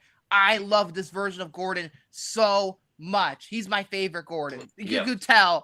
Then again, I love Gary Oldman. So, what'd you say? Jeffrey Wright. Jeffrey Wright was phenomenal. Is absolutely fantastic, but Gary Oldman, like his character development throughout all 3 movies, that's an arc. It's brilliant. That's an arc. And Aaron. Oh, I wouldn't be remiss if I didn't talk about Aaron Eckhart as Two-Face. It's incredible. It is incredible stuff. And I forgot to mention, yes, Katie Holmes is great as Rachel, but I think Maggie Gyllenhaal is even better. I think she's even better. Because people debate who's the best Rachel, Maggie Gyllenhaal. I don't know about how you two, how 3 of you feel. Maggie Gyllenhaal. Yeah, Maggie. Rachel. Okay, and that's pretty much an unanimous decision. The IMAX scenes, incredible. Especially, I want to give props to the opening scene as well as the truck flip. The truck flip is iconic. And just all the action is just incredible. It's an emotional movie. It's a dark as fuck movie. And considering, even though the ending is kind of a dark, depressing ending, it's also kind of a happy one. Because after Bruce left Gotham, Gotham was in peace for 8 years before the Dark Knight Rises begins. They were in peace for a while. So maybe it was a happy ending after all. They just didn't know it yet until Dark Knight Rises kind of kaput. Make that, we got to make another movie. But it's just amazing. And number one, folks, there's a reason why I put number one, Soren. Number one is fucking Inception. Without any shadow of a doubt, it's Inception. My number one is... Yeah? Yeah. My number one is also Inception. I think this is a stone cold fucking masterpiece. This is one of the best films of the 2010s decade. Austin? This is... It might as well be. This was my favorite movie of all time for the longest time. Like, and then you want that piece of shit, Alexander. Yeah, and then I decided also, wait a second, I love the Lord of the Rings trilogy, and I just put them all in one slot. But yeah, but when it comes down to it, Inception, there's not a single thing wrong with it. Not a single thing. I think that movie is flawless. It is perfect. Leonardo DiCaprio, even though he's done a lot of great performances, that one might be my favorite as Cobb, which is funny because he took the name from Following, and he's also a thief, but that's the end of the comparison between that character and this one. That's the end of the comparisons. Yeah. But like, the concept is amazing, the script is amazing, the visual effects are amazing, the director, everything about this movie. I can watch a movie over and over and over again and not get fucking sick of it. Like, it has so much power. Even the ending has so much power to it. It's just, it's an incredible movie. And something that is absolutely amazing. I didn't think about it, obviously, when I was, like a young kid and everything. But now I think about it and how, basically what they're doing is dream manipulation in it. Yes. We're stealing people's brains. I always get really emotional during the Cillian Murphy scene with his dad. Oh, and yeah, with Tom Berenger. Was it Tom Berenger? And then I start realizing, I'm like, wait a second. They're manipulating him because, like, there's probably never been this emotional moment ever. But I feel like he did that on purpose because a lot of Christopher Nolan's movies, aside from, like, Tenet, they're very emotional movies, Yeah, I feel like he's very good about emotion. But I'm just saying that, like, that they manipulate him into having the feeling that he has, so that, once he wakes up, he'll be a different person. Yeah, I just truly love this movie. I'm like, oh god, that is kind of dark. I truly love this movie. There's not one thing that I could say bad about it. It's just, it's unbelievable, like, how this movie was made. It's just like, this is the peak of his powers right here. This is his peak both critically and commercially. Even though commercially he's still doing very well, but like, this movie was a phenomenon back when it came out. Everybody's talking about it, and that little prick Lights Camera Jackass was literally like one of the only people who hated on it. Where Howard Stern and George Takei had an issue with him and ranting about him on Howard Stern's talk show. And it's because the kid was fucking like 12 or 13 years old. I'm sorry. I know it's PG-13, but most kids probably wouldn't understand this movie. Most kids. Not saying all of them, but most kids wouldn't. Yeah. So I'm glad I watched it when I did, because what? You calling kids stupid, Victor? Well, they made K-pop Demon Hunters a success, so maybe I am calling them stupid. We're going up. No. I already said that I was going to do PTA probably next week. Oh, God, here we go again. No. Oh, jeez. Now I'm shining like No. I should have just put on the fucking thing when the fucking thing went off, but I don't know. But yeah, that's my ranking. I'm stuttering like nuts, but next week, if I can get it done in time, will be the Paul Thomas Anderson ranking. And folks, I've already watched 3 of his movies, and I'm like, because I've said that I've seen Magnolia, right? And that'll be my time where I'm gonna fucking redeem myself. Because remember when we did the Magnolia episode? Well, you three weren't there at the time, but I had so many technical difficulties, and I couldn't fucking get the review, and we couldn't finish it. We couldn't finish the fucking episode because my internet went kaput. So when I'm doing the ranking, I'm gonna give Magnolia its fucking due. Was taken down. No, my internet took a shit that day. It took a fucking shit. Take down. No. Breathe in, out. But I've seen Boogie Nights. I've seen Hardy. I'm just like, this guy, this Paul Thomas Anderson guy. Other than Magnolia, why the fuck did I ignore this guy for so long? That's what I was thinking when I was watching Boogie Nights. Probably because you hated There Will Be Blood. Well, I hated it back when I was 17. Maybe when I'm 25 years old, I like it better because when you're 17, I don't think you would understand it. Plus, expectations probably played a factor in me not liking it. People say, "Oh, this is the greatest movie ever made." I'm just like, at 17, what the fuck are you talking about? But I'm a little older. Maybe I'll understand. Maybe I still could fucking hate it. But at least for the first 3 movies, he's a gifted director. And like Boogie Nights, I was surprised. Like I knew it was gonna be good, but like that good. We'll talk about it next week. I'm gonna leave it at that. Jared, you want to go? Sure.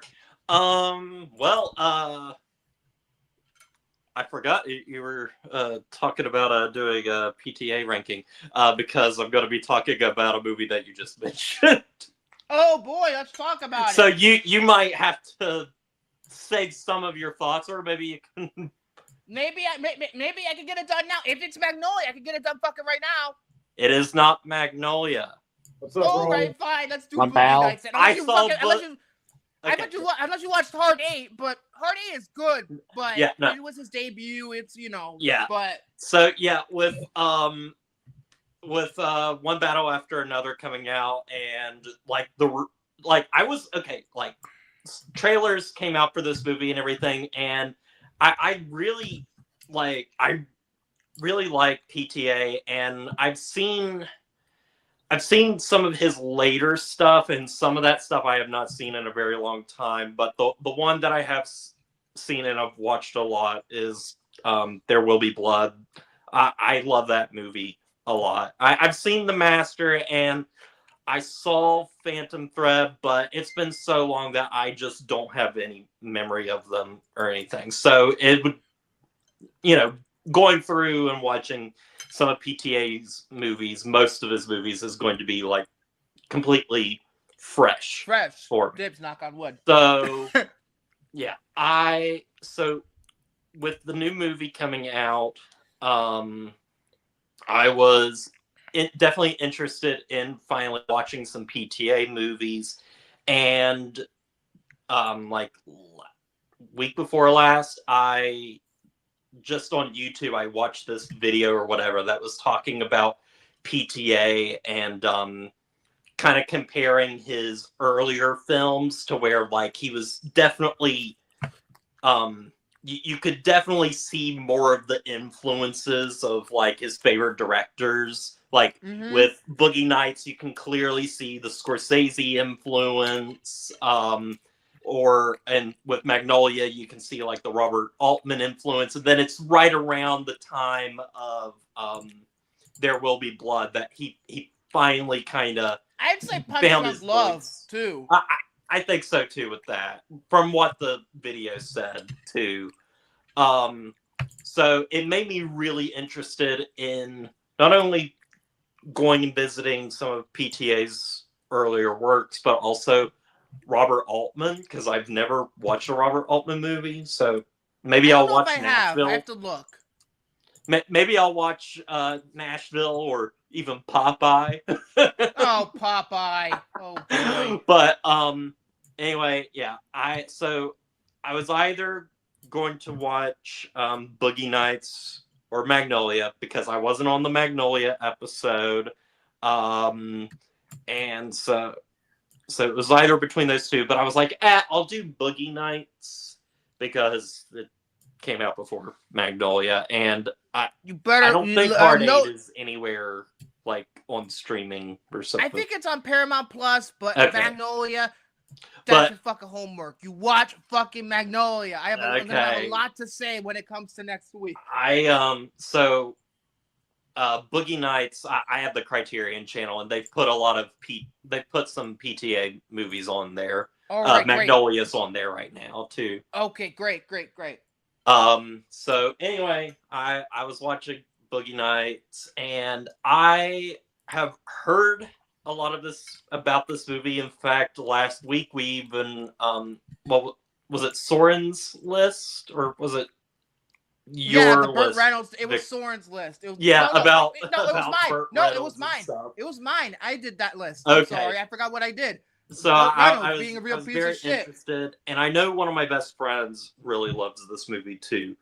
So I was excited to sit down and watch this, and oh my god, this movie is an absolute masterpiece. Yes. From beginning to end, this is, despite the movie's subject matter being about the porn industry, there's something so infectious about it, because it's clearly people that have a love for the craft that they do and wanting to make something more of it. It's like they want to turn... I think that's the whole point. You know? They want to turn porn into art, basically, into, not just fucking, but, they have... It's funny because Mark Wahlberg and John C. Reilly, they have this series of porn movies that they do, which is basically like I don't know, like a Miami Vice kind of cop show before Miami Vice, but and it's so funny, and whenever they're running around trying to shoot people, it's hilarious. Yes, and I just kind of like that. It's really about like-minded people just coming together to make something that they like, which I think is really inspiring for anybody. It's like my friends and I getting together and, making movies and everything. It's just a fun communal experience. And to see that done with the porn industry is very interesting. And it's a good time capsule of a movie showing it in a way, like the transition from 70s into the 80s. And it's not... And you feel that way, not just with the video as well. Not just with the type of porn that they're doing, but filmmaking in general. I think, like Christopher Nolan, this movie is kind of like about the passage of time. And but here's the thing, though. Unlike a lot of Christopher Nolan's movies are dark, but when this movie gets dark, it gets very dark. Almost to Magnolia territory, but not quite, because Magnolia is just an entirely just bleak as fuck dark at times. The opening of this movie is, it's basically straight out of Goodfellas, with the super long take throughout the oneer. I'm surprised. Did they do that all in one take, or is there a cut somewhere? Because there has to be a cut somewhere, but because they're going all the way down the street into the club. Because I'm like, where is the cut? And it's so great because you quickly get introduced to so many of the major characters that will be in the movie in that one shot. And you quickly see the meeting between Burt Reynolds' character and Mark Wahlberg's. And it's so well done in establishing that relationship between those two. And also, man, this movie is so freaking funny too. Yes, it is. There are so many scenes, like I mentioned. And then there's funny things that are funny for a while that then eventually get so freaking sad and messed up, such as with William H. Macy in general. William H. Macy. Oh my gosh, because his wife is constantly cheating on him, everything, and then in fact, he has another scene where it's a Warner, and it is just so chilling, so different from the Warner in the beginning of the film, which is like, I know, but it's fucked up at the end. This is messed up. I love, and then the way the scene just hard cuts to a title card that just says 80s, because it's really the way it just hard cuts. Jesus Christ. Man. And in fact, it's when you get to that moment and everything that the film gets a lot darker. Because, well, Mark Wahlberg becomes a porn star, and I love the scene where he comes up with his name of Dirk Diggler, which is and the sign dumbest fucking name ever. But like, it's just everybody's like, man, that is really good. And the sign. Yep. But yeah, and then there's, oh my gosh, there's another fun scene or funny moment that's also just really dark too. Like there's when Dirk goes to that party at that party once he finally joins the business and everything, and there's that guy doing lines of coke with that girl. Oh, yeah. And then she ODs, and he's just like, this is the second girl that's OD. I don't know, but I laughed at that. I'm sorry. It's a great bit of like dark comedy. Yes. There's just moments like that, and Philip Seymour Hoffman. Bless you. Philip Seymour Hoffman in this. He plays, what is his name? Scotty T. Scotty G. T, not G. T. J. Scotty J. Excuse me. I fucked it up too. Great, right? Oh, both of us write that one down. But so yeah, he's great. Like his introduction, like you see him, he walks in, he sees Mark Wahlberg and just is instantly like in love with him. Yeah, he plays the character. This character probably on the page could have been a complete and utter stereotype, but I feel like Hoffman brings a lot more out of it. It could have been a fucking gay stereotype. That's really what it could have been. And then so like the second half of the movie, the first half of the movie is just a lot of fun about, just introducing us to the porn industry and how that works and stuff. And then as things get darker, such as the guy that they basically get all the money from and everything, their producer goes to prison because he's child a pedophile. Porn. He's child porn. Oh man! And then eventually you see kind of like the downfall of Dirk Diggler. He can't, and the downfall of everybody, really. There's a scene with Don Cheadle where he goes to pick up some donuts, and then oh my god. Also, Don Cheadle is just so freaking funny in this movie because, like, he has this cowboy aesthetic that he loves so much everything, but like people are like, don't do cowboys. Cowboys are like really stupid, don't play really country dumb music and in my dated. store because I'm only here to get chicks with tits. I think that's the line or something among those lines. And like Mark Wahlberg, or he he goes through some shit later on in the film. Oh my god, the point where he actually has to prostitute himself. Yes, oh, boy. because and then he pretty much gets. I think did he get gay bashed as a result? I think they beat him up because they beat the shit out of him. In fact, oh my god, and then that is happening simultaneously with Roller Girl. Oh my god! Played by Heather Graham. Best performance she's ever done. Well, she's done a lot of good things, but I think she's fantastic at this. I also just love that her fucking name is Roller Girl.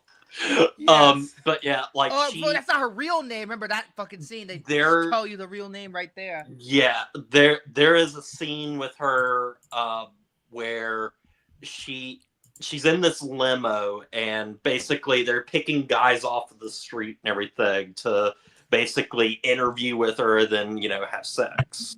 And then it turns out that one of the guys is somebody she went to school with. They show at the beginning too, that same guy. It gets really dark. It's fucked up. Yes. Really horrific scene. And he got what he fucking deserved. Fucking smash him in the head. And there's just also, like, without like going into spoilers or anything, just like the ending for a 97 movie. Yeah, I know. The ending is so kind of uplifting, and it's like like even through all the dark shit and everything, they're still like they were able to hope come back that together. they are going to do the work that they want to do. They're not doing videotape or anything. They're going to make movies the way they wanted to make them. Let's not forget towards the end, right before the last scene, the montage with God Only Knows by the Beach Boys. One of the best montages of the 90s, I think. It really just... This movie in some ways created the found family cliche you find in every fan fiction ever, or every TikTok book, or whatever the fuck. It's literally about a found family. It is. And then the very end of the movie. Oh, they finally give you something that the movie hits that. They have been teasing this the entire movie because Dirk Diggler has a huge dick, apparently. And they just talk it up and everything. People look at it and all this stuff. And then he finally is sitting in a room and everything. Right before they're going to film their next porno. He pulls his prosthetic dick out and everything. Yeah, and I hope it was a prosthetic. It is a monstrosity. Yeah.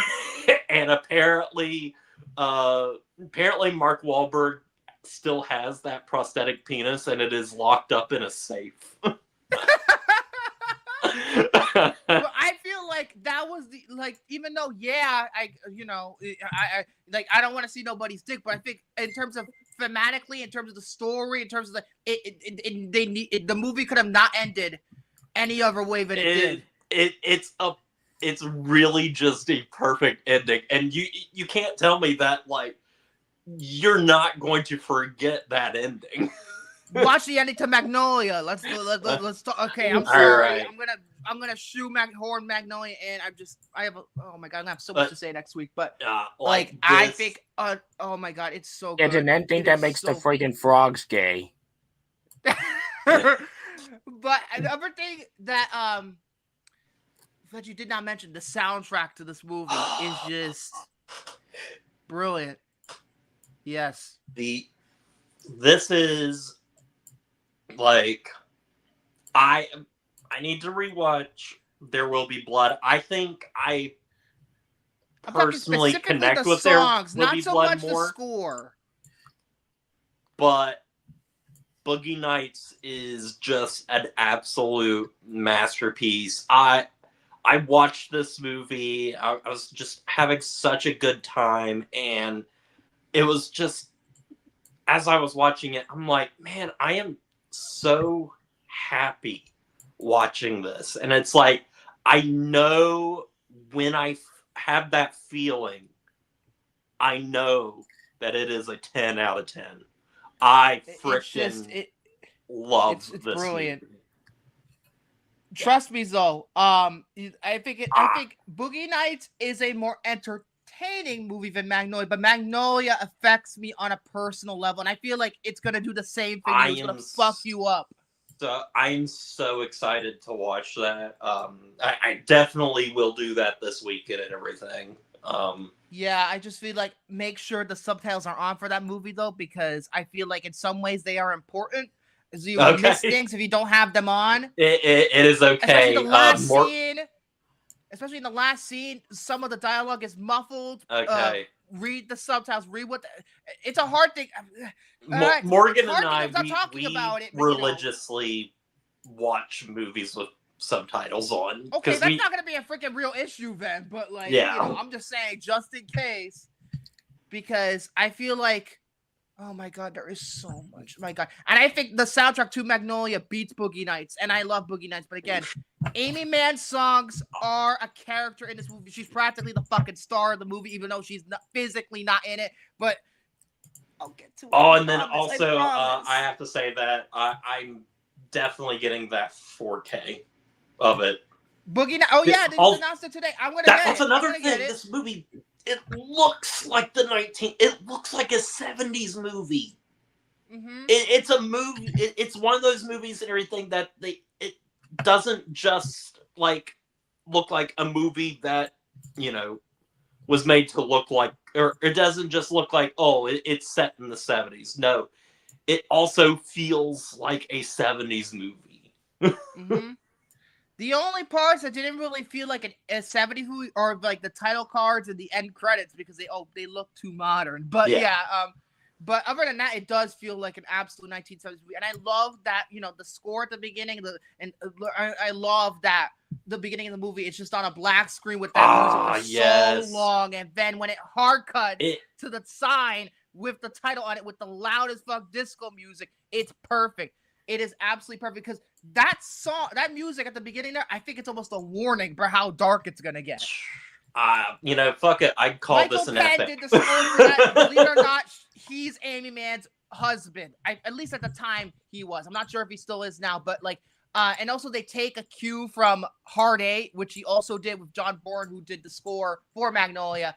The scene where the roller girl, and the guy from the high school, and intercut with the Eddie or Dick Diggler. Okay. That music is from Hard 8 at the very beginning of Hard 8. And he used it again in Magnolia at the beginning of that too. So he used that same music for like 3 movies in a row.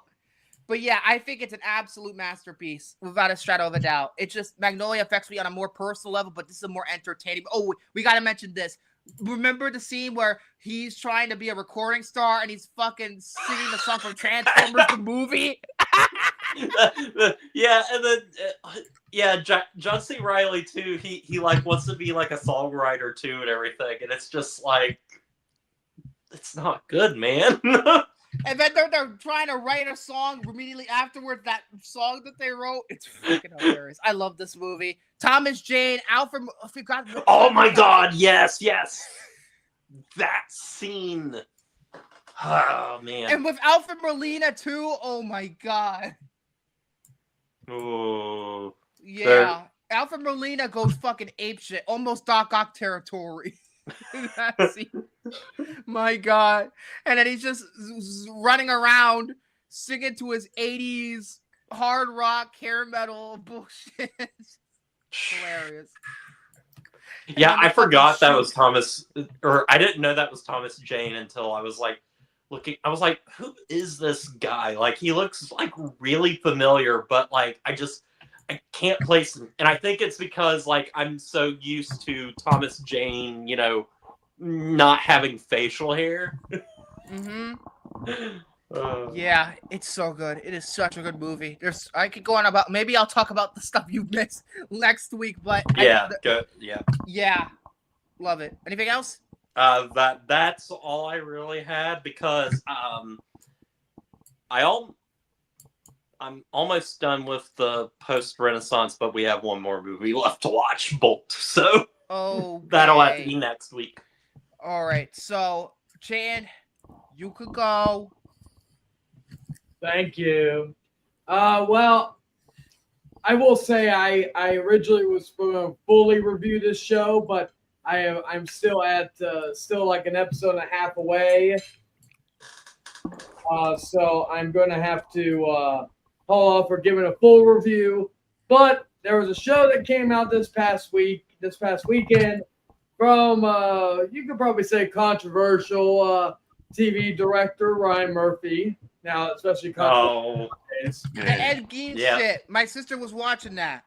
Yes, the Ed Gein show, and like I By the way, I am not a Ryan Murphy fan. I can't stand Glee. I really cannot. I was never a Glee fan, but I'm a big American Horror Story fan. I almost love every season, probably except the last one with I think it was Kim Kardashian, Emma Roberts. I think that was the last one that came out. That was the one season show that Ryan Murphy did not run.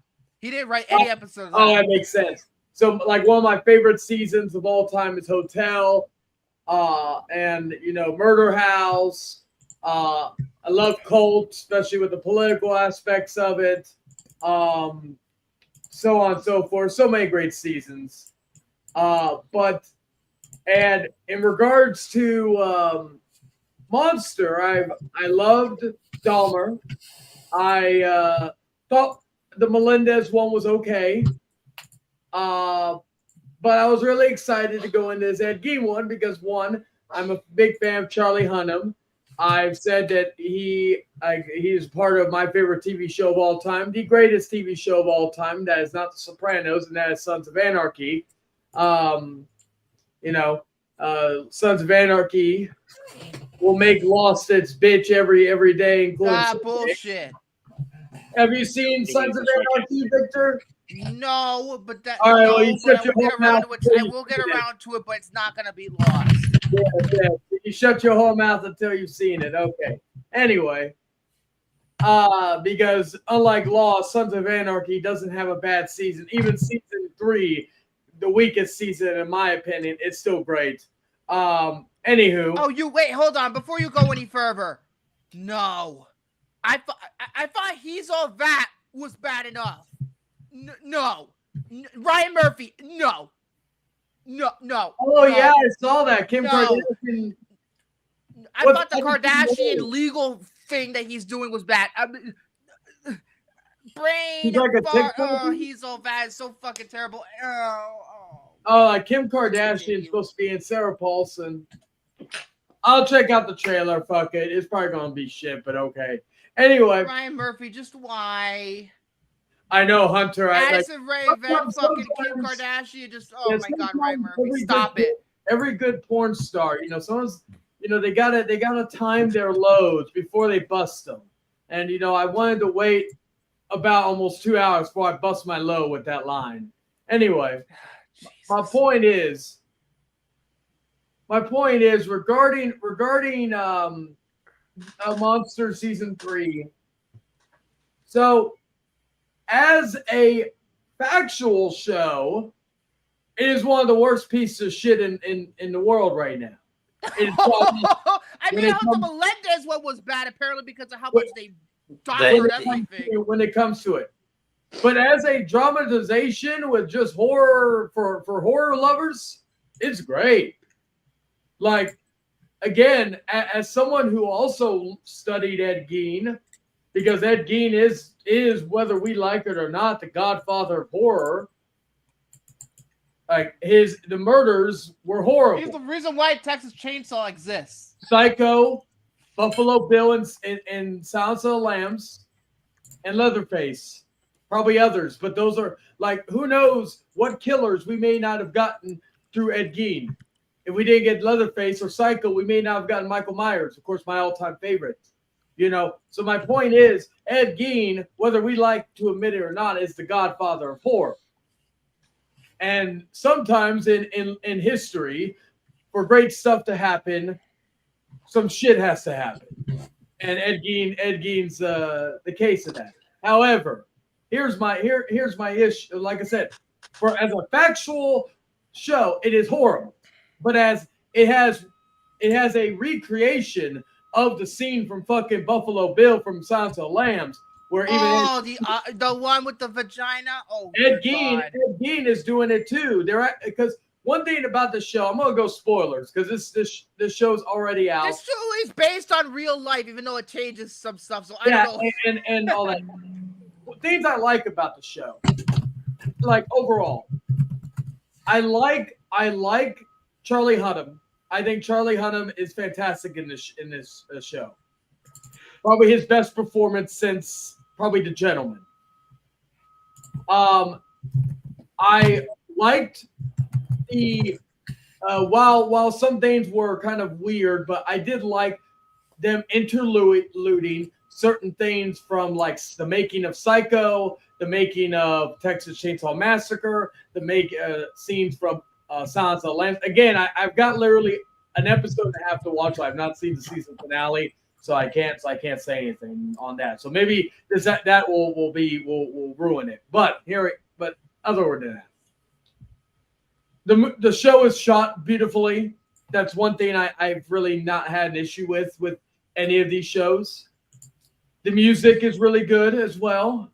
Again, I'm a kicker for Goodbye Horses is one of my favorite songs of all time. And anytime that song and them recreating it with Ed Gein, I thought was just magic. The mother, the bitch from Roseanne, who plays the mother. Oh God, you're gonna call her the bitch from Roseanne again? Jesus Christ. And the bitch from the second worst Scream movie. Fuck off. I thought she did a great job. The cast did a serviceable job. This is really just a one-man show, if I'm being honest with you. It is also it is so bad at times that it's actually hilarious. Again, there are certain scenes that I just think is so cheesy and so horrible, but they are just funny. I now have a way to torment my woman whenever she sings K-pop Demon Hunters. I go up to her and I say, "Can I touch your breast, mother?" No, God. She hears me. She's like, "Can I finger your pussy, mother? Am I doing a good job, Lord?" So I just do that shit. I just do that whenever she starts singing K-pop Demon Hunters, and I'll get her to quiet down real quick. She's laughing because she knows it's true. You can't hear it, but I can. So that's one thing the show's given me.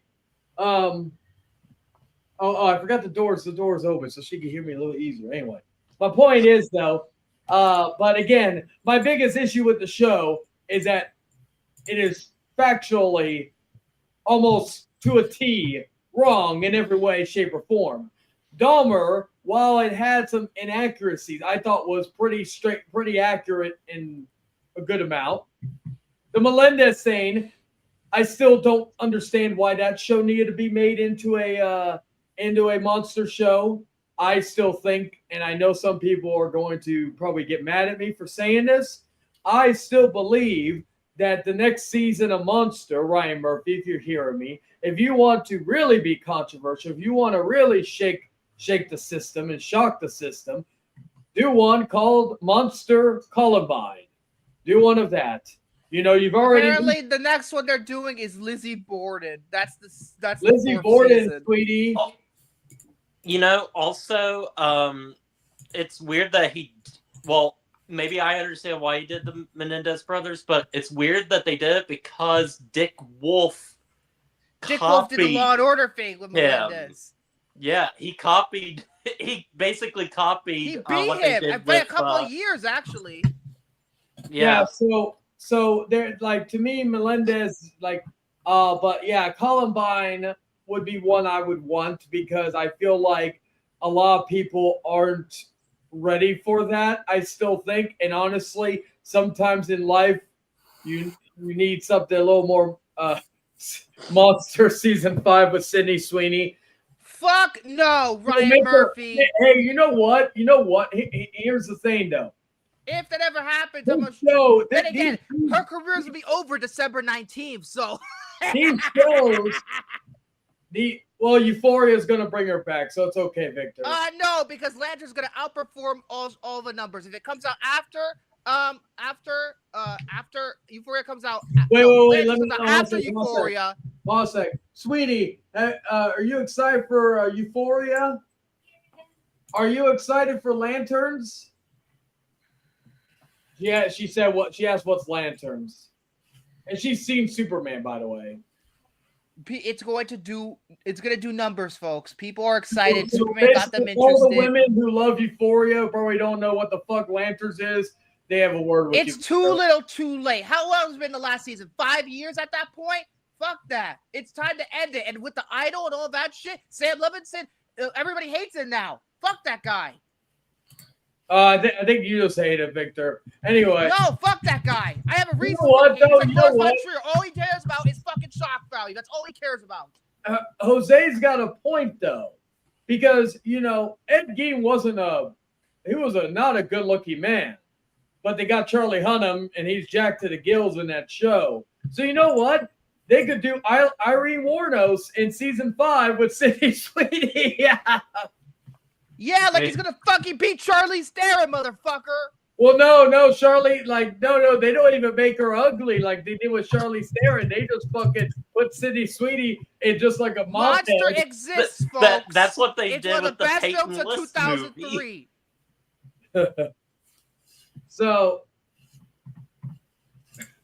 So anyway, this is all I have to say. This is all. Somebody has something to say. Yeah, that's towards you. Towards me. Yeah. Oh, so you want to bite my head off? Which head? My top or lower head? Ask him. It's not my problem. But anyway. So yes. But yeah, so that's that on that end. Well, yeah, I was gonna say though, that's why we need AI Victor to replace real Victor, because AI Victor loves all three of those. He would love to fuck Ari Aster if he got him a role in his movie. No, we're not talking about that again. So as far as a fictional show, it gets a 0. But in terms of just carnage and horror and comedy and all that stuff, I give it a 5 or 4 out of 5. But again, I've not seen the last 2, so that score may change. I may have an updated score next week. But the last episode I saw, when I thought it was going to be the worst episode, it had Charlie Hunnam doing the Ed Gein thing, doing the fucking Goodbye Horses. Therefore, that one scene made up that boring episode. So yeah. Oh yeah, he does. Remember, he fucked Baby Yoda or Grogu a while back. So yeah, we saw that here on the show. For fuck's sake. And I have an AI. I'm trying. Funny enough, Hunter. At least I don't fuck my plushies. Yeah, I know. You have more class, Soren, than Victor. Do you want this to continue or not? No! I want no still, this is dead. No!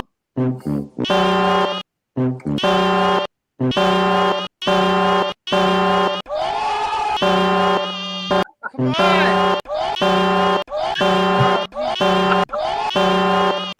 This is ridiculous. Can we just get to the prestige now? Yeah. Bitch! Can't handle the truth. Oh, it's enough. We do the prestige now. Friday, the director of Batman Begins presents The Prestige. We magicians have a circle of trust. You trust me? When two rivals begin a battle, The man stole my life. the ultimate trick is murder. Never get that wrong. The Prestige is one of the year's best films. Hugh Jackman and Christian Bale take revenge to new heights. I know what you really are. 2 thumbs up. Get in before the secrets get out. Secrets of my life. The Prestige, rated PG-13, Friday. That makes it look like a fucking scary movie. So intense. I mean, the movie is already intense, but that's not that's something. This is something else. This is absolutely something else. The Prestige, a 2006 science fiction. Oh, we're already giving away the twist, are we? Psychological thriller. directed by Christopher Nolan, screenplay by Jonathan Nolan and Christopher Nolan, based on the Prestige novel by Christopher Priest, produced by Emma Thomas, Aaron Ryder, and Christopher Nolan, starring Hugh Jackman, I was Christian right now Bale, with you, so Scarlett when I learned it was Michael based on the Caine, book. Rebecca Hall, Andy Serkis, Not As Lumpy, and David Bowie. Released on November 10th, 2006 by Touchstone Pictures in the U.S. and Warner Brothers Pictures internationally. Co-produced also by New Market Films. Budget was $40 million, and it made $109 million. I believe that is worldwide. A mysterious story of two magicians whose intense rivalry leads them on a lifelong battle for supremacy, full with obsession, deceit, and jealousy with dangerous and deadly consequences. 77% rate on Rotten Tomatoes, 8.5 out of 10 on IMDb, 66 on Metacritic, 4.3 on Letterboxd, and last I checked, it was B+ on CinemaScore. Last I checked. This is my number 4 ranked Christopher Nolan movie. So now I could kind of go into detail as to why. And I proved. Yes. Jared told me, oh, you may not get it right away, but over time your opinion is gonna be, your opinion is gonna, improve on it. Whenever you think about it, I'm just like, I already love the fucking movie right away. Great. So it's like, so I kind of beat you in that regard. I will say though, maybe too. When I first ever watched this movie, it was literally the year after Batman Begins that I first watched this. But then it was a few years later that I revisited this. And then I kept revisiting it over and over and over again until I just consumed so much of it to where I'm like, I understand this movie now. Quick correction, November 10th is when it came out. 2006 is when it came out in the UK. It came out October 20th, 2006 here in the United States. The fucking moron, write that one down. But I feel like this movie, to begin with, I feel like, first of all, this is the first time that Jonathan Nolan, his brother, co-writes a movie with Chris. Yes, I'm not counting Memento, even though it is based on Jonathan's short story. He did not write the script, so I don't count it. This is really the first time where they wrote a script together. And I feel like, to me, Nolan works better with a co-writer. Rather that be David S. Goyer, rather that be Jonathan, I think he works better with a co-writer. I love it when he is co-writing. Because if he sometimes, aside from Inception, which he wrote by himself, other than that, sometimes he has struggles writing things on his own sometimes. But when he has a co-writer, more often than not, it's going to be really great. And this is like the first of that collaboration. Of course, they did The Dark Knight and The Dark Knight Rises together, even though David S. Goyer, obviously did some stuff with those two as well. But what I really like about this movie, even though, to me, I don't know if you feel the same way. It depends on your three's experience with this movie beforehand. But I kind of predicted certain elements where they were going before they even happened. I don't know. It's hard to talk about because I don't want to jump straight to the ending. But yeah, no. Some of the things in this movie, probably because I look at every single fucking detail and minutia of every movie. I'm just like, I think Christopher Nolan expects us to be a little bit stupid when it comes to. I will say that I feel like twists and stuff that happen towards the end of the movie. My first couple of watches, obviously I was a lot younger than we are, a lot younger. I feel like maybe I wasn't paying as close attention as I thought I was. And maybe like, I was like, oh, that's what this is. I understand it now and everything. It's maybe me just like not looking at everything because like now I watch this movie and stuff and it's like I see all the things, all the clues, and I'm gonna say this. This is for me personally. This is my fourth favorite Nolan movie. And Inception is my third favorite movie of all time. This is honestly the Nolan movie that I watch the most. This is one that I'm constantly going back to because it's one of his shorter ones. Yeah, and I just know I'm going to have a fun time watching it. I feel like in terms of like, I really like how this movie, I think this is the most non-linear of Christopher Nolan's movies. I think out of all of them I've seen. That's saying a lot. Yeah, because typically with these movies, with his movies and stuff, there's usually like 2 timelines, it feels like, but then here it's like 3, maybe 4. 3 or 4. Yeah. In Dunkirk's case, it's 3 because 1 for land, 1 for sea, 1 for air. But other than that, it's pretty much just 2. But like, yeah, because like with this one, it's you have the main narrative, but then you have some of like flashbacks, and then you have like flashbacks of flashbacks. Yeah, because Hugh Jackman's character gets Christian Bale's, his notes, basically, his diary, and so he's reading that stuff and coming away with all of this information, and then we get flashbacks for that and everything, and and somehow it all manages to cohesively make sense. Yeah, I feel like a lot of it did make sense. There, there's not much in there where maybe when we get to the end, maybe I'll have a question to ask about certain things. But like for the most part, I got it pretty much straight through the first time around, and I feel like this movie, what it's really about, it is about magic, but it's really about obsession and what it ultimately costs in the end. I mean, these 2 guys are just going at it the entire movie, and it pretty much destroys both of them. It destroys them. It's about that psychological damage. They obsess over it so much that it destroys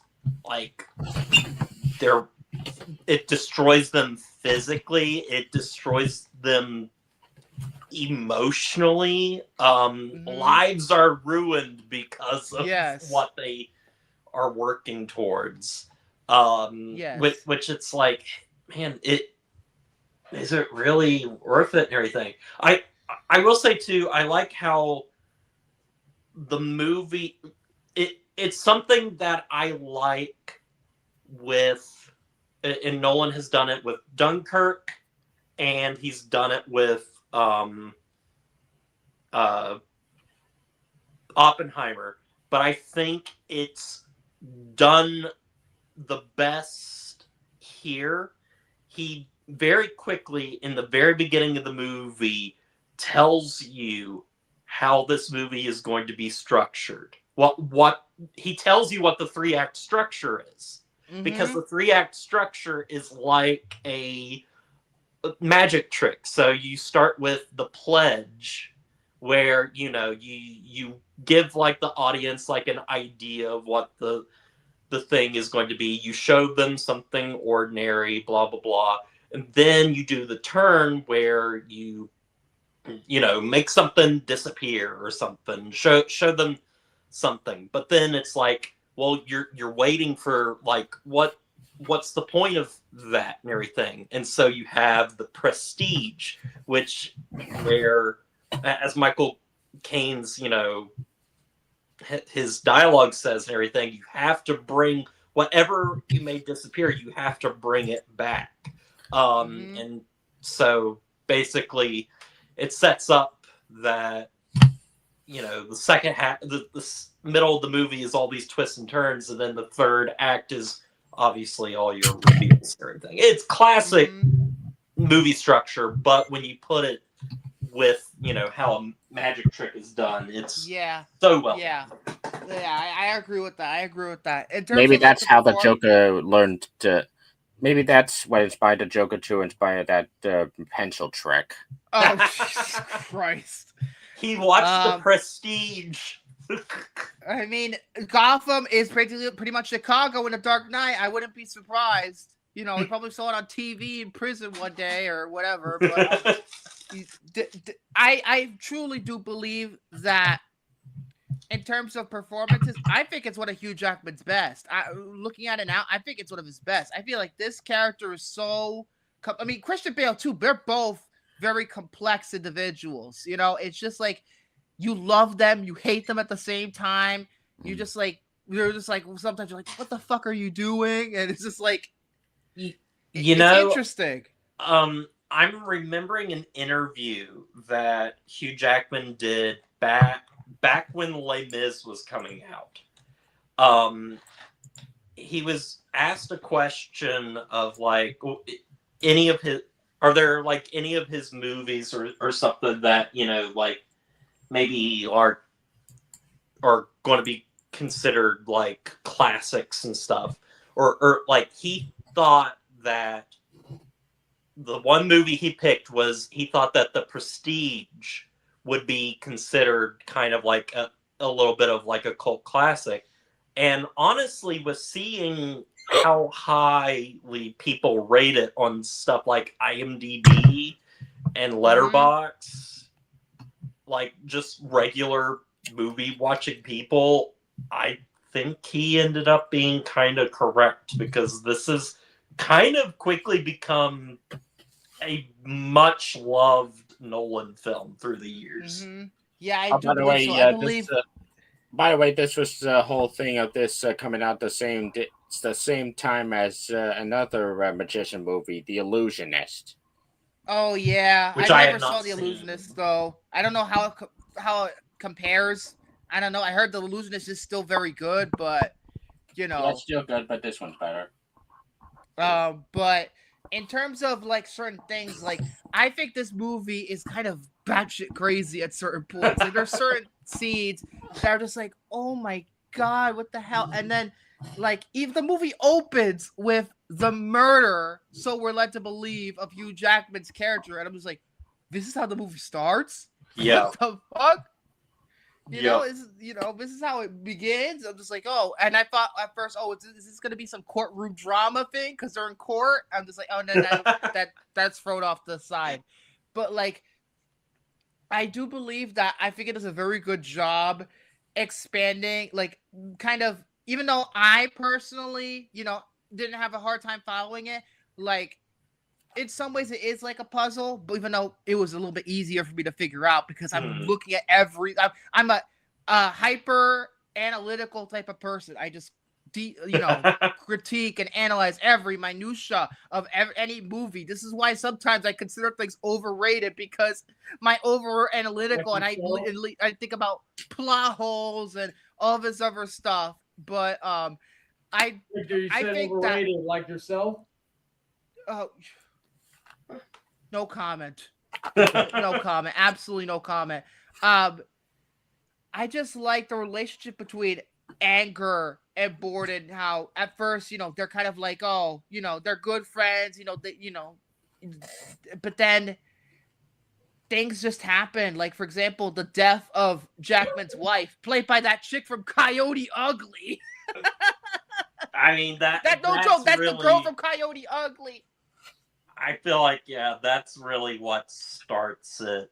Because they already kind of have a rivalry, but they seem like friends. It's friendly. It's a friendly rivalry. But then it becomes personal. This time it's personal. It's T2 Judgment Day types of personal. But then everything just kind of escalates more and more and more and more. But I feel like the most underrated character in this movie is Michael Caine's character. He's the best in this movie. He's absolutely just like... in some ways, he's the heart of the movie, in some ways. Not only because he tells you the 3-act structure, but in terms of his relationship to both of them, I think it's just really, really great. Another standout, even though, again, Christopher Nolan doesn't know how to write women, but Rebecca Hall, She's phenomenal. Oh, she's great. She's absolutely fantastic. She makes the kind of, I guess I would say, mediocre material even better, honestly. And it's like, oh, that problem kind of goes away. She's so great in this movie. Was this her like first major role? I could be dead wrong. I don't really know. Follow her career. Let me. Rebecca Hall. If somebody could correct me. Yeah. Well, she was in that movie Star for 10 beforehand. But nobody's the first movie that people fucking heard of. People, she's, this is her breakthrough. I would say. Because she did Frost Nixon after 2 years after, and Vicky Cristina Barcelona. But that's 2 years afterwards. Yeah. But when it comes down to it, she's incredible in this movie. Okay, now I got to bring up the other major female role in this movie, and this is where I get my nitpicks in. Scarlett Johansson. Look, she's a great actress. She is great in almost everything that I've seen her in, aside from a couple. But please, never do an accent ever again. The accent is Cameron Diaz levels of. I think Cameron Diaz in Gangs of New York did a fucking better job than this accent. I don't know. That accent's pretty bad. I don't know about you, but that was kind of. I didn't believe it for a second. I feel like she was slipping up too. The American accent was trying to creep in sometimes, but she was fine. But for being third build, I believe she didn't really do all that much aside from being a spy and all that other stuff. But she didn't do that bad. David Bowie, I didn't know David Bowie was in this movie. He's awesome in this movie. Yes, too. Tesla, not Musk, the actual Tesla. Yes. But which is funny because in the movie Labyrinth, you get to see his Tesla coil. Oh my god! Oh, no. Speaking of, that scene is fucking scary because it's like I'm just imagining being in that room with like all the electricity going on. Oh, that is very scary. I mean, when they're in that thing, I'm just like, let me get to certain things because I'm holding back because I really didn't want to get into spoiler territory. Yeah, but no. I'm gonna talk specifically about this. Why I feel like, aside from one part at the very end, only one part, that I felt it was kind of predictable to follow. You know why? Because I saw Christian Bale's kind of like partner guy, and he looks like Christian Bale. He sounds like Christian Bale. At first, I said, that's a clone. This movie's about clones. This is like the real Star Wars Episode 2 Attack of the Clones, because it's actually not. We're sad. I was wanting to ask you if you ever caught, Yes, I did. I found out pretty much 25 minutes into the movie, and he sounds like him too. So it's like, Christopher Nolan, I beat you. But the thing about that is that the ultimate reveal is that he wasn't even a clone. It was a twin brother. So they subverted my expectations. So technically speaking, I was kind of still wrong. So, props for him, because I thought it was just a clone because and the whole thing about Hugh Jackman doing clones, I'm just like, at the end, I'm just like they're showing like the thing, the clone, and then he shoots him. Like, that's not a twist, because I knew it was a fucking clone right away, guys.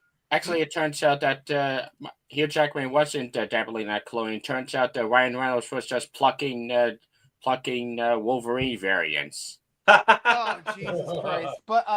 But yeah, this movie kind of deals with clones, hence why it's probably labeled as a sci-fi movie, and it is kind of crazy because Hugh Jackman, getting obsessed to the point where, because we think that, Christian Bale's partner or whoever the fuck the other character's name is a clone, right? So I figured, hey, he has to find out what the clone is, right? You have to find out how to clone technology, and that's what Tesla sort of gives to him when he has to flee the country. And, obviously, because I knew right away, this is a movie about clones. And I thought, okay, because I thought that was going to be the ending twist. There was going to be some clone somewhere. And I was like, yeah, but it's actually a little bit different than that because of the twist at the end. But I think it's an interesting way to go about adding clones into a movie about magic. I think it's an interesting way how to do it, even though, again, real world logic, and you could probably say there probably is holes, and there's probably one hole which I probably will talk about, but it's an interesting idea. It's better than, again, Attack of the Clones. Besides, speaking of like, shit. speaking of a scene that's like really freaking horrific and stuff, is when Borden is doing the, catching the bullet trick. Oh yes. And he actually, Hugh Jackman messes it up and everything, and he actually, gets shot and loses a finger. Or two fingers, maybe even. But yeah, I truly do feel like, especially with their relationship, the relationship with the women in the movie, I'm just like, because until we know at the end what really happens, like Rebecca Hall's character, like you feel so fucking sorry. I mean, you feel so sorry because the act and all that, and then she ends up fucking hanging herself as a result, and it's really sad. And just the thing that's like so heartbreaking is too with Rebecca Hall is like when Borden, when she keeps asking if he loves her and everything, and he'll just be, and they always have this thing of like, not today, and that just that last time he says not today. Oh, it's heartbreaking. Yeah, no, it is. It's rough. It is, and then the fact that they because obviously we know, and we're led to believe that he's having an affair with Scarlett Johansson. I'm just like, be the easy solution. Have a threesome. Have it be like Sister Wives. Yeah. They're both attractive. Might as well. Making a polygamous shit. Like Big Love. Never seen that show? But yeah, it's really, really, really good. And then when it gets down to like certain acts that they do, like the fucking what do they call that shit with the door? They call it something. I completely forgot now. The transforming man, or well, no, that's a different one. That's a different thing. But like the door, and just like the fact that he has that Hugh Jackman has to get a dummy that looks like him, and he's drunk the entire movie. It's hilarious. It absolutely is hilarious. And the one where he fucks it up on purpose, and he just like one time he gets injured as a result, and he's like, yeah, it's really, really great. And then when it comes to everything in the movie, like I think even though Christian Bale didn't, you're led to believe, he's just this bad guy, but I feel like what makes him very sympathetic is him being taken away from his daughter, which in some ways reminds me of Inception in some ways. Somebody made a joke and everything that Christopher Nolan's movies seem to always be about how he misses his kids. It always seems to be having an obsession with dead wives too. Yeah. Well, watch out, him. Oh gee, watch out. But yeah, this is like I love how that relationship is kind of done with his daughter. It's very sweet. And then I'm jumping a little bit to the end now, but after the fact that we know what actually happened, that it's Christian Bale's twin brother who is not a clone, and they're saying goodbye to each other. You thinking, the clone is, because I thought, it's the clone. I'm like, the clone is sad. Oh boy. But then when you reveal the twist, that makes that scene even more sad, because that's actually, the twin brother is sacrificed. It's self-sacrifice. It's sad. I feel like this whole ending, even though it's supposed to be, twist, oh my God, it's fun. It's like the Sixth Sense. It's really what it is. It's fucking sad. It is, because of how much Christian Bale's character, because it's one of the, and it's the difference. Okay, I feel like for the most part, through most of the movie, I would say that Hugh Jackman is painted as more of the protagonist. He's the person learning all the things about, what Borden is doing,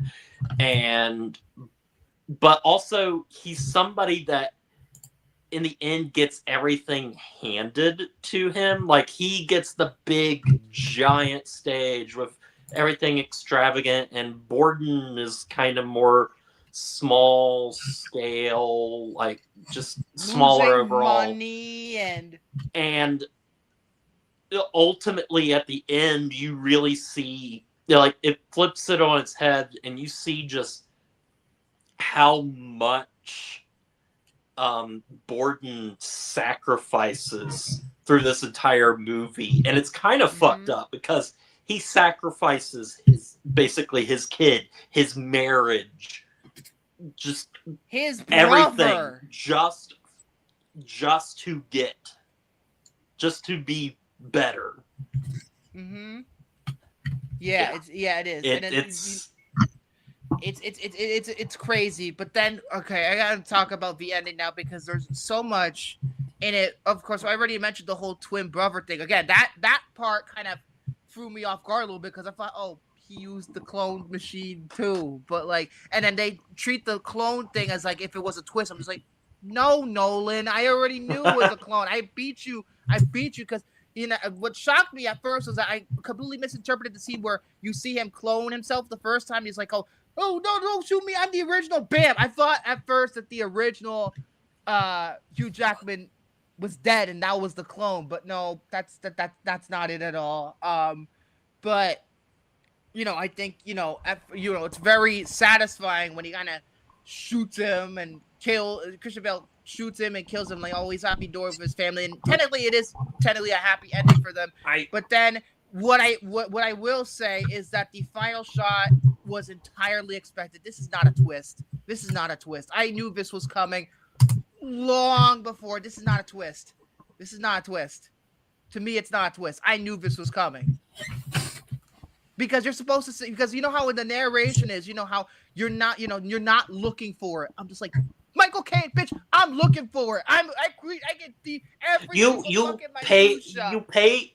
you paid attention to what Michael Caine was saying, and you took his advice to start looking for it. The first line of the movie is look closely, or are you looking closely? If it right from that point forward, okay, I gotta pay attention. I'll say that, like, I like it because, like, you definitely see, like, oh, okay, that's why he has the tank, and then that's why, because the beginning of the movie is, Borden gets put on trial for, basically killing him, even though it's not actually killing the him. case. But yeah, it wasn't him. It wasn't the real Hugh Jackman that died. It was the clone that was made of him. But they trapped, because those things are supposed to be locked completely, and so the clone is supposed to drown and die and everything, and then they hide it away. It just so happens that Christian Bale is in the wrong place at the wrong time. Yes, because he was obsessed too. But then the thing about that is, with the last shot, is that supposed to be the real one, or is this just another clone? Is that supposed to be the real Hugh Jackman, or is that just another clone? I think that the real, if it is the real Hugh Jackman, there's so many plot holes, because how the fuck is he still alive? The real one is the one that we always see. What is that supposed to mean? I'm saying that the real Hugh Jackman is the one who gets shot by Borden at the end, and everyone in the thing is the clone. Oh, okay, that makes sense. Because if it was the actual real Hugh Jackman, I'd be like, what the fuck? What the Yeah, fuck? no. But the thing about it is that, according to the Wikipedia, the clone is still alive. How is that possible? How is that possible? How is he holding his breath? I think you like when you hold your breath. I need to like, pay it takes closer 7 minutes to attention suffocate. Because, but again, Wikipedia could be fucking me up again. But you know, it's just like The you know what? I have last to look this up. body seems alive. I have never noticed that before. I need to look up. I need to watch it and look at the screen like this and everything. I'm like, is he breathing? Yeah. Actually, no. Suddenly, The Jared just canonical. But turned to the ultimately, I don't Suddenly- think it matters. Suddenly, if Jared he's just breathing. turned to the Actually- average Silent actually- Baby geniuses. Oh my god. Actually, guess what? I just found out. Apparently that's bullshit. That's Wikipedia fucked it up. It's bullshit because I'm looking at Google. They're saying the intended canonical ending is just the last of the bodies. That's it. He cloned another, and like that's it. That's how it's supposed to end. It's not supposed to be some. Well, and also they're bullshit. burning that shit anyway. Yeah, they're burning that shit. Like, who the fuck cares? You know? It's just like, you know. So technically speaking, It's like somebody's trying to make the end of the movie another twist. Yeah, exactly. Even though it's fucking not. It's like Inception. It doesn't matter ever he fucking got to his kids or not, even though canonically, according to Michael Caine, he did. But it doesn't fucking matter. But in this case, if he really is alive, why the fuck would that happen? Because you can't, like, you could hold, I think, like 2 minutes. You can hold your breath for before you start to suffocate and die. How is that possible? If that's the case, Tom Cruise. well, unless you're okay, Winslet. I was about to say, but yeah, it's just it's kind of ridiculous. But apparently, to some people, the reason why they think the clone is alive because the bubbles are floating from the water tank in the last shot of the movie. There's bubbles. I didn't really see any bubbles. I just saw the water. Man, that's just. I don't know. I feel like they're reading too much into it. Yeah. I think they're reading too much into it. I think that's not what he intended. It's I'm also sorry. one of those things where I'm like, it could literally just be a mistake. It's true. It could just be a fucking mistake. And then, but otherwise, if that is just a mistake, obviously, it's fine because everybody makes mistakes, even Christopher Nolan does. But like, I truly do feel that this is probably the most maybe underappreciated. Well, maybe not underappreciated, but like underseen Christopher Nolan movies, other than Insomnia, because that is his most underseen movie, far and away. I would say that I'd say that it's one of his most forgotten because in terms of like, it's one of the one, because this was truly before, because I think it's like once Dark Knight Rises, or not Dark Knight Rises, but once Dark Knight and Inception came out, everybody, like, much more people knew who Nolan was. And so the prestige is just kind of... It's the guy who did Batman Begins. It's that guy. It is guy that did Batman Begins.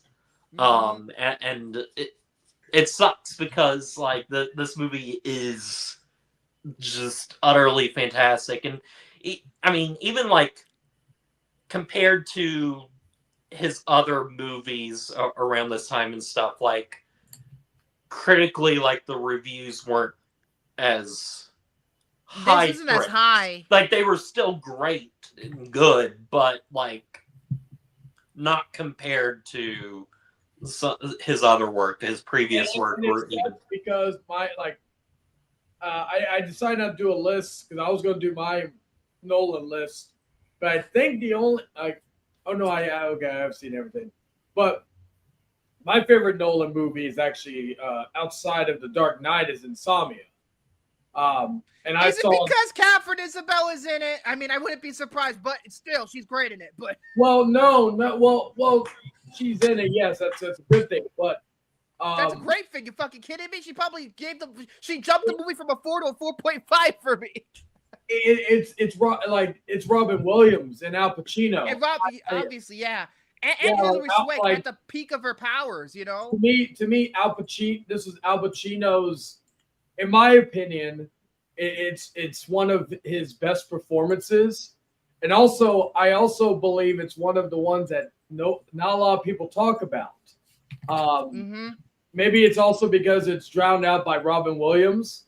And then Robin Williams, this and He's 1 Hour creepy. Photo, which correct me if I'm wrong, they both came out the same year, right? Or was it a year apart? Yes, it was the same Year? year. Okay. This came out first, though, I believe. Yeah. So this was really, granted, we saw Robin Williams in drama before, but to Good me, Will Hunting, just is one of my favorite this was performances the from him. introduction to when he could be scary. You know, and so like, you know, and it sucks that still to this day Insomnia, like I love The Prestige. I like, there's a lot of great things about it. It's funny how I'm shocked. I'm shocked that you didn't reference The Illusionist in this.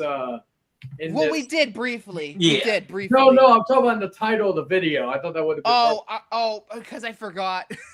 Yeah, but like Illusionist wasn't bad either. I'm not going to say, but Prestige was the better of those two films. But like and this was actually because I didn't see American Psycho till later. So the first two movies outside of Batman Begins and The Dark Knight that I really took Christian, like, because Christian Bale's one of my all-time favorite actors, was this movie, but more importantly, 3:10 to Yuma, which I'm still pissed that wasn't on that episode. He was very good in 3:10 to Yuma. He was very good. And that was also the year that I became familiar with Russell Crowe, because I wasn't too familiar with him because I didn't see Gladiator yet and a few others. I knew of him, but I didn't remember when 3:10 to Yuma and American Gangster came out. I was like 13 or 12 to 13 when they came out. My point is, though, is that, like, it just sucks that, and who knows, I may not have seen The Prestige back then if it wasn't for the fact that he did The Dark Knight, because back then, what was it, 06? So I was probably 11, 12, or like in 07 I was 12, 13. So like that, I wasn't like as keen into certain movies as I would be later. It wasn't really until high school where I became more fascinated with the art of film instead of just, oh, let's look at Megan Fox's titties and Transformers and giant robots fucking each other up. Christ. You know, so like, yeah, this movie's fantastic, and again, it's also like, it's funny too because it introduced me to a lot of different people. Like, I don't think I'd seen a Hugh Jackman movie until this one outside of X-Men. Michael Caine, same with Batman. Rebecca Hall, I think that was my first introduction to her. If anybody hasn't seen The Night House, she's fucking brilliant in that movie. She's also very good, shockingly enough, in Godzilla versus Kong. I don't know about the New Empire, but she was good in Godzilla versus Kong. So yeah, but yeah, I mainly want to talk about Insomnia because I feel like due to a lot of people not knowing who he was until Batman, it suffered because. Also, I think Insomnia quickly, even though I think Insomnia kind of suffered because it's the least Christopher Nolan movie. It could have been made by fucking anybody. It really could have. There's only a couple of, like, even that movie is not, it drops the non-linear stuff. It's completely linear. So that's probably why it got lost in the shuffle. Have we reviewed Mystic River? No, we haven't. That is a great movie, though. That is a fantastic good. I haven't seen it in a little while, though. But Mystic River is Sean Penn in particular is very good in that movie. Yeah. But yeah. Soren, do you have anything to say about The Prestige? Nothing that you three have Nothing that you three haven't already mentioned. It's a 10 out of 10 movie. It's probably Nolan's most underappreciated film. Yeah, it's a 10 out of 10 for me too. I'm gonna give it a 5. I love this movie. Yeah, I'm gonna give it a 5. Shane? I give it a 5 as well. Well, then it's pretty much unanimous. It's one of the rare times where we pretty much say unanimous, and it's pretty much a perfect score for everybody. Hooray! I could be a dick and say it's a 1 just to piss off somebody, but you know, I truly have. You already pissed me off with 1.5 for Scream 2 last week. Well, the difference is I truly believe that's a 1.5 movie, but you'll who knows? Maybe our reviews will be unanimous with fucking what's that Scream 3. Although with you, Victor, no, it's not. I'm gonna tell you right now, it's not gonna be unanimous. That's not surprising. Yeah, you Scream 4. Really, the next time it might be that is Scream 5, and that only depends on how Jared ranks it. Well, I was gonna say though, no, Victor, I will say the first time I watched Scream 5 that I underrated it. I underrated it. I was dumb. But yeah, in terms of my quick last thing about The Prestige, finally a Tom York song at the end that didn't make me want to go jump off a cliff. That is a thing too. I was thinking about this, and I'm glad you mentioned it. That it's not Radiohead. It's just Tom York. It's not Radiohead. Because it's like, and man, Radiohead sucks, but still, it's weird having a Christopher Nolan movie have like an end credit song. He's only just for that. Get the fuck out of here.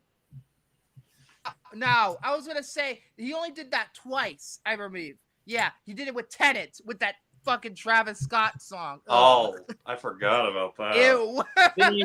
Fiend. Yeah, he only did. I don't even know why he fucking put that song in there. I'm like, Christopher Nolan, that's out of character for you. At least with The Prestige, I kind of understand it to some way. I could see Tom, and also Tom York actually enunciates his words in that song. I actually hear what he's saying. So that's entire time.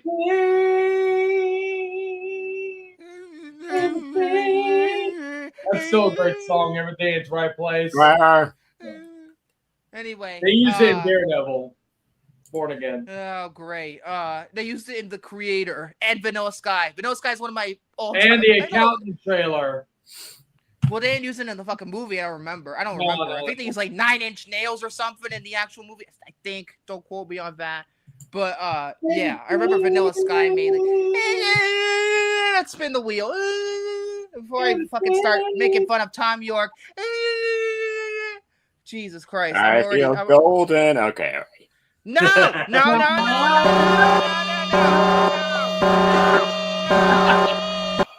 got more to do.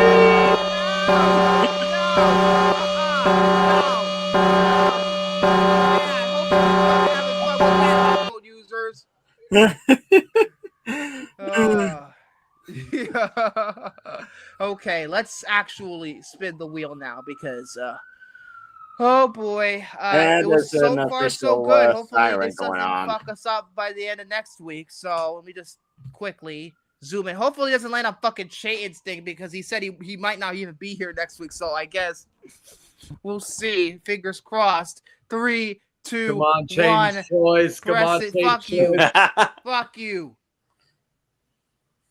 I'll make an effort. Oh, we're gonna do Dark City. It's about fucking time. Oh man! I have not seen that movie for a little bit, so I love that movie. Though. I'm gonna tell you this right now because I've been wanting to talk about this movie ever since I first saw it. For the love of God, guys, I'm talking to the three of you. Maybe if the viewers watch the movie before this show happens. For the love of God, watch the director's cut. Do not watch the theatrical version. Just don't. Because it gives away the twist in the opening narration. So if you can, track down the director's cut. That is the only way this movie should be experienced. Trust me. And if you haven't seen it, like if this is like I don't know if would this have any of you three seen Dark City? I have. I have. Well, okay. Well, good. Shane, you said you had, And I've seen the director's cut. And yeah, good. Well, that means you, Soren. That means you gotta do the research. You gotta get the director's cut. It's the only way to experience this fucking movie. I only watched the director's cut. So. Yeah, so he's seen the director's cut as well. Okay, that means for the audience, I'm telling you right now, we're gonna be talking a lot of stuff about Dark City, and I think the twist of that movie is so. I think it's one of the best fucking twists of all time. So I implore you, if you could find a copy of the director's cut and track it down and watch it, because right when we talking about that twist, I mean, like, because when I first watched Dark City, I was like, okay, indifferent, you know, I was kind of confused a little bit at sorts, but I kept pressing on, you know, but then once that twist happened, I'm just like, it fucking blows your mind. It really does. It really does. It's an experience. So it really is. And I think that is Alex Proyas' best movie. It is. The Crow. No, The Crow is the freeze frames. I love The Crow, but the freeze frames kill me in that movie. The freeze frame. Remember every 20 minutes, a freeze frame happens. Your mouth. You don't criticize The Crow. It's a perfect horror action masterpiece. Dark City is a perfect sci-fi action masterpiece as well. No way. You are. Jesus Christ! No, Tanner. Gods of Egypt? No, Gods of Egypt. That's the real. I Robot. I love Gods of Egypt. I love that stupid fucking movie. That stupid fucking movie that ended his career pretty much. Oh God! Arguably the only poorly received Chadwick movie. So. But like knowing that movie pissed me off. Knowing, especially the ending of that movie. That movie. Did it piss you off for knowing too much? No, it's just like it was pretentious, for lack of a better term. Like yourself? No, be quiet. Now. Yeah, they should make Gods of Egypt. I agree with Jose. They should make Gods of Egypt too. Just to let Jared be happy. See Gods of Egypt too. That's that crappy CGI robot thing. All right, guys, I'm gonna get going because I got. We're about to head out of here. My dog keeps scratching me. I gotta take her out. Anyway. Jeez. Anyway, so yeah, that's it for this week. Stay tuned for next week for Dark City. And for anybody who went to go see that not movie, please go see Roof, man. Let's just Kirsten has to beat Taylor Swift. Please, for the love of God, don't let it bomb. Bet you're kicking yourself Bet you're kicking yourself for skipping out on yesterday's mystery screening. What? It's out in 5 days anyway, and probably I won't even watch it until it hits digital, which will probably be about 3 or 4 weeks if it bombs. I hope it doesn't, because if the Taylor Swift makes more money than a Kirsten movie, I'm gonna lose my fucking mind. And Tron, yes, Tron, if you can watch Tron, make it more money than Taylor Swift, make it at least $50 million. You beat the $34 million. That is not a movie. That is late stage capitalism at its finest. That's it. I'm done. I'm tired. Yeah, I don't know, but it was still number one movie in America, which is complete bullshit, right? I already rented this at the beginning. I should probably stop. So see you next week. Bye for now, and I'm fucking tired.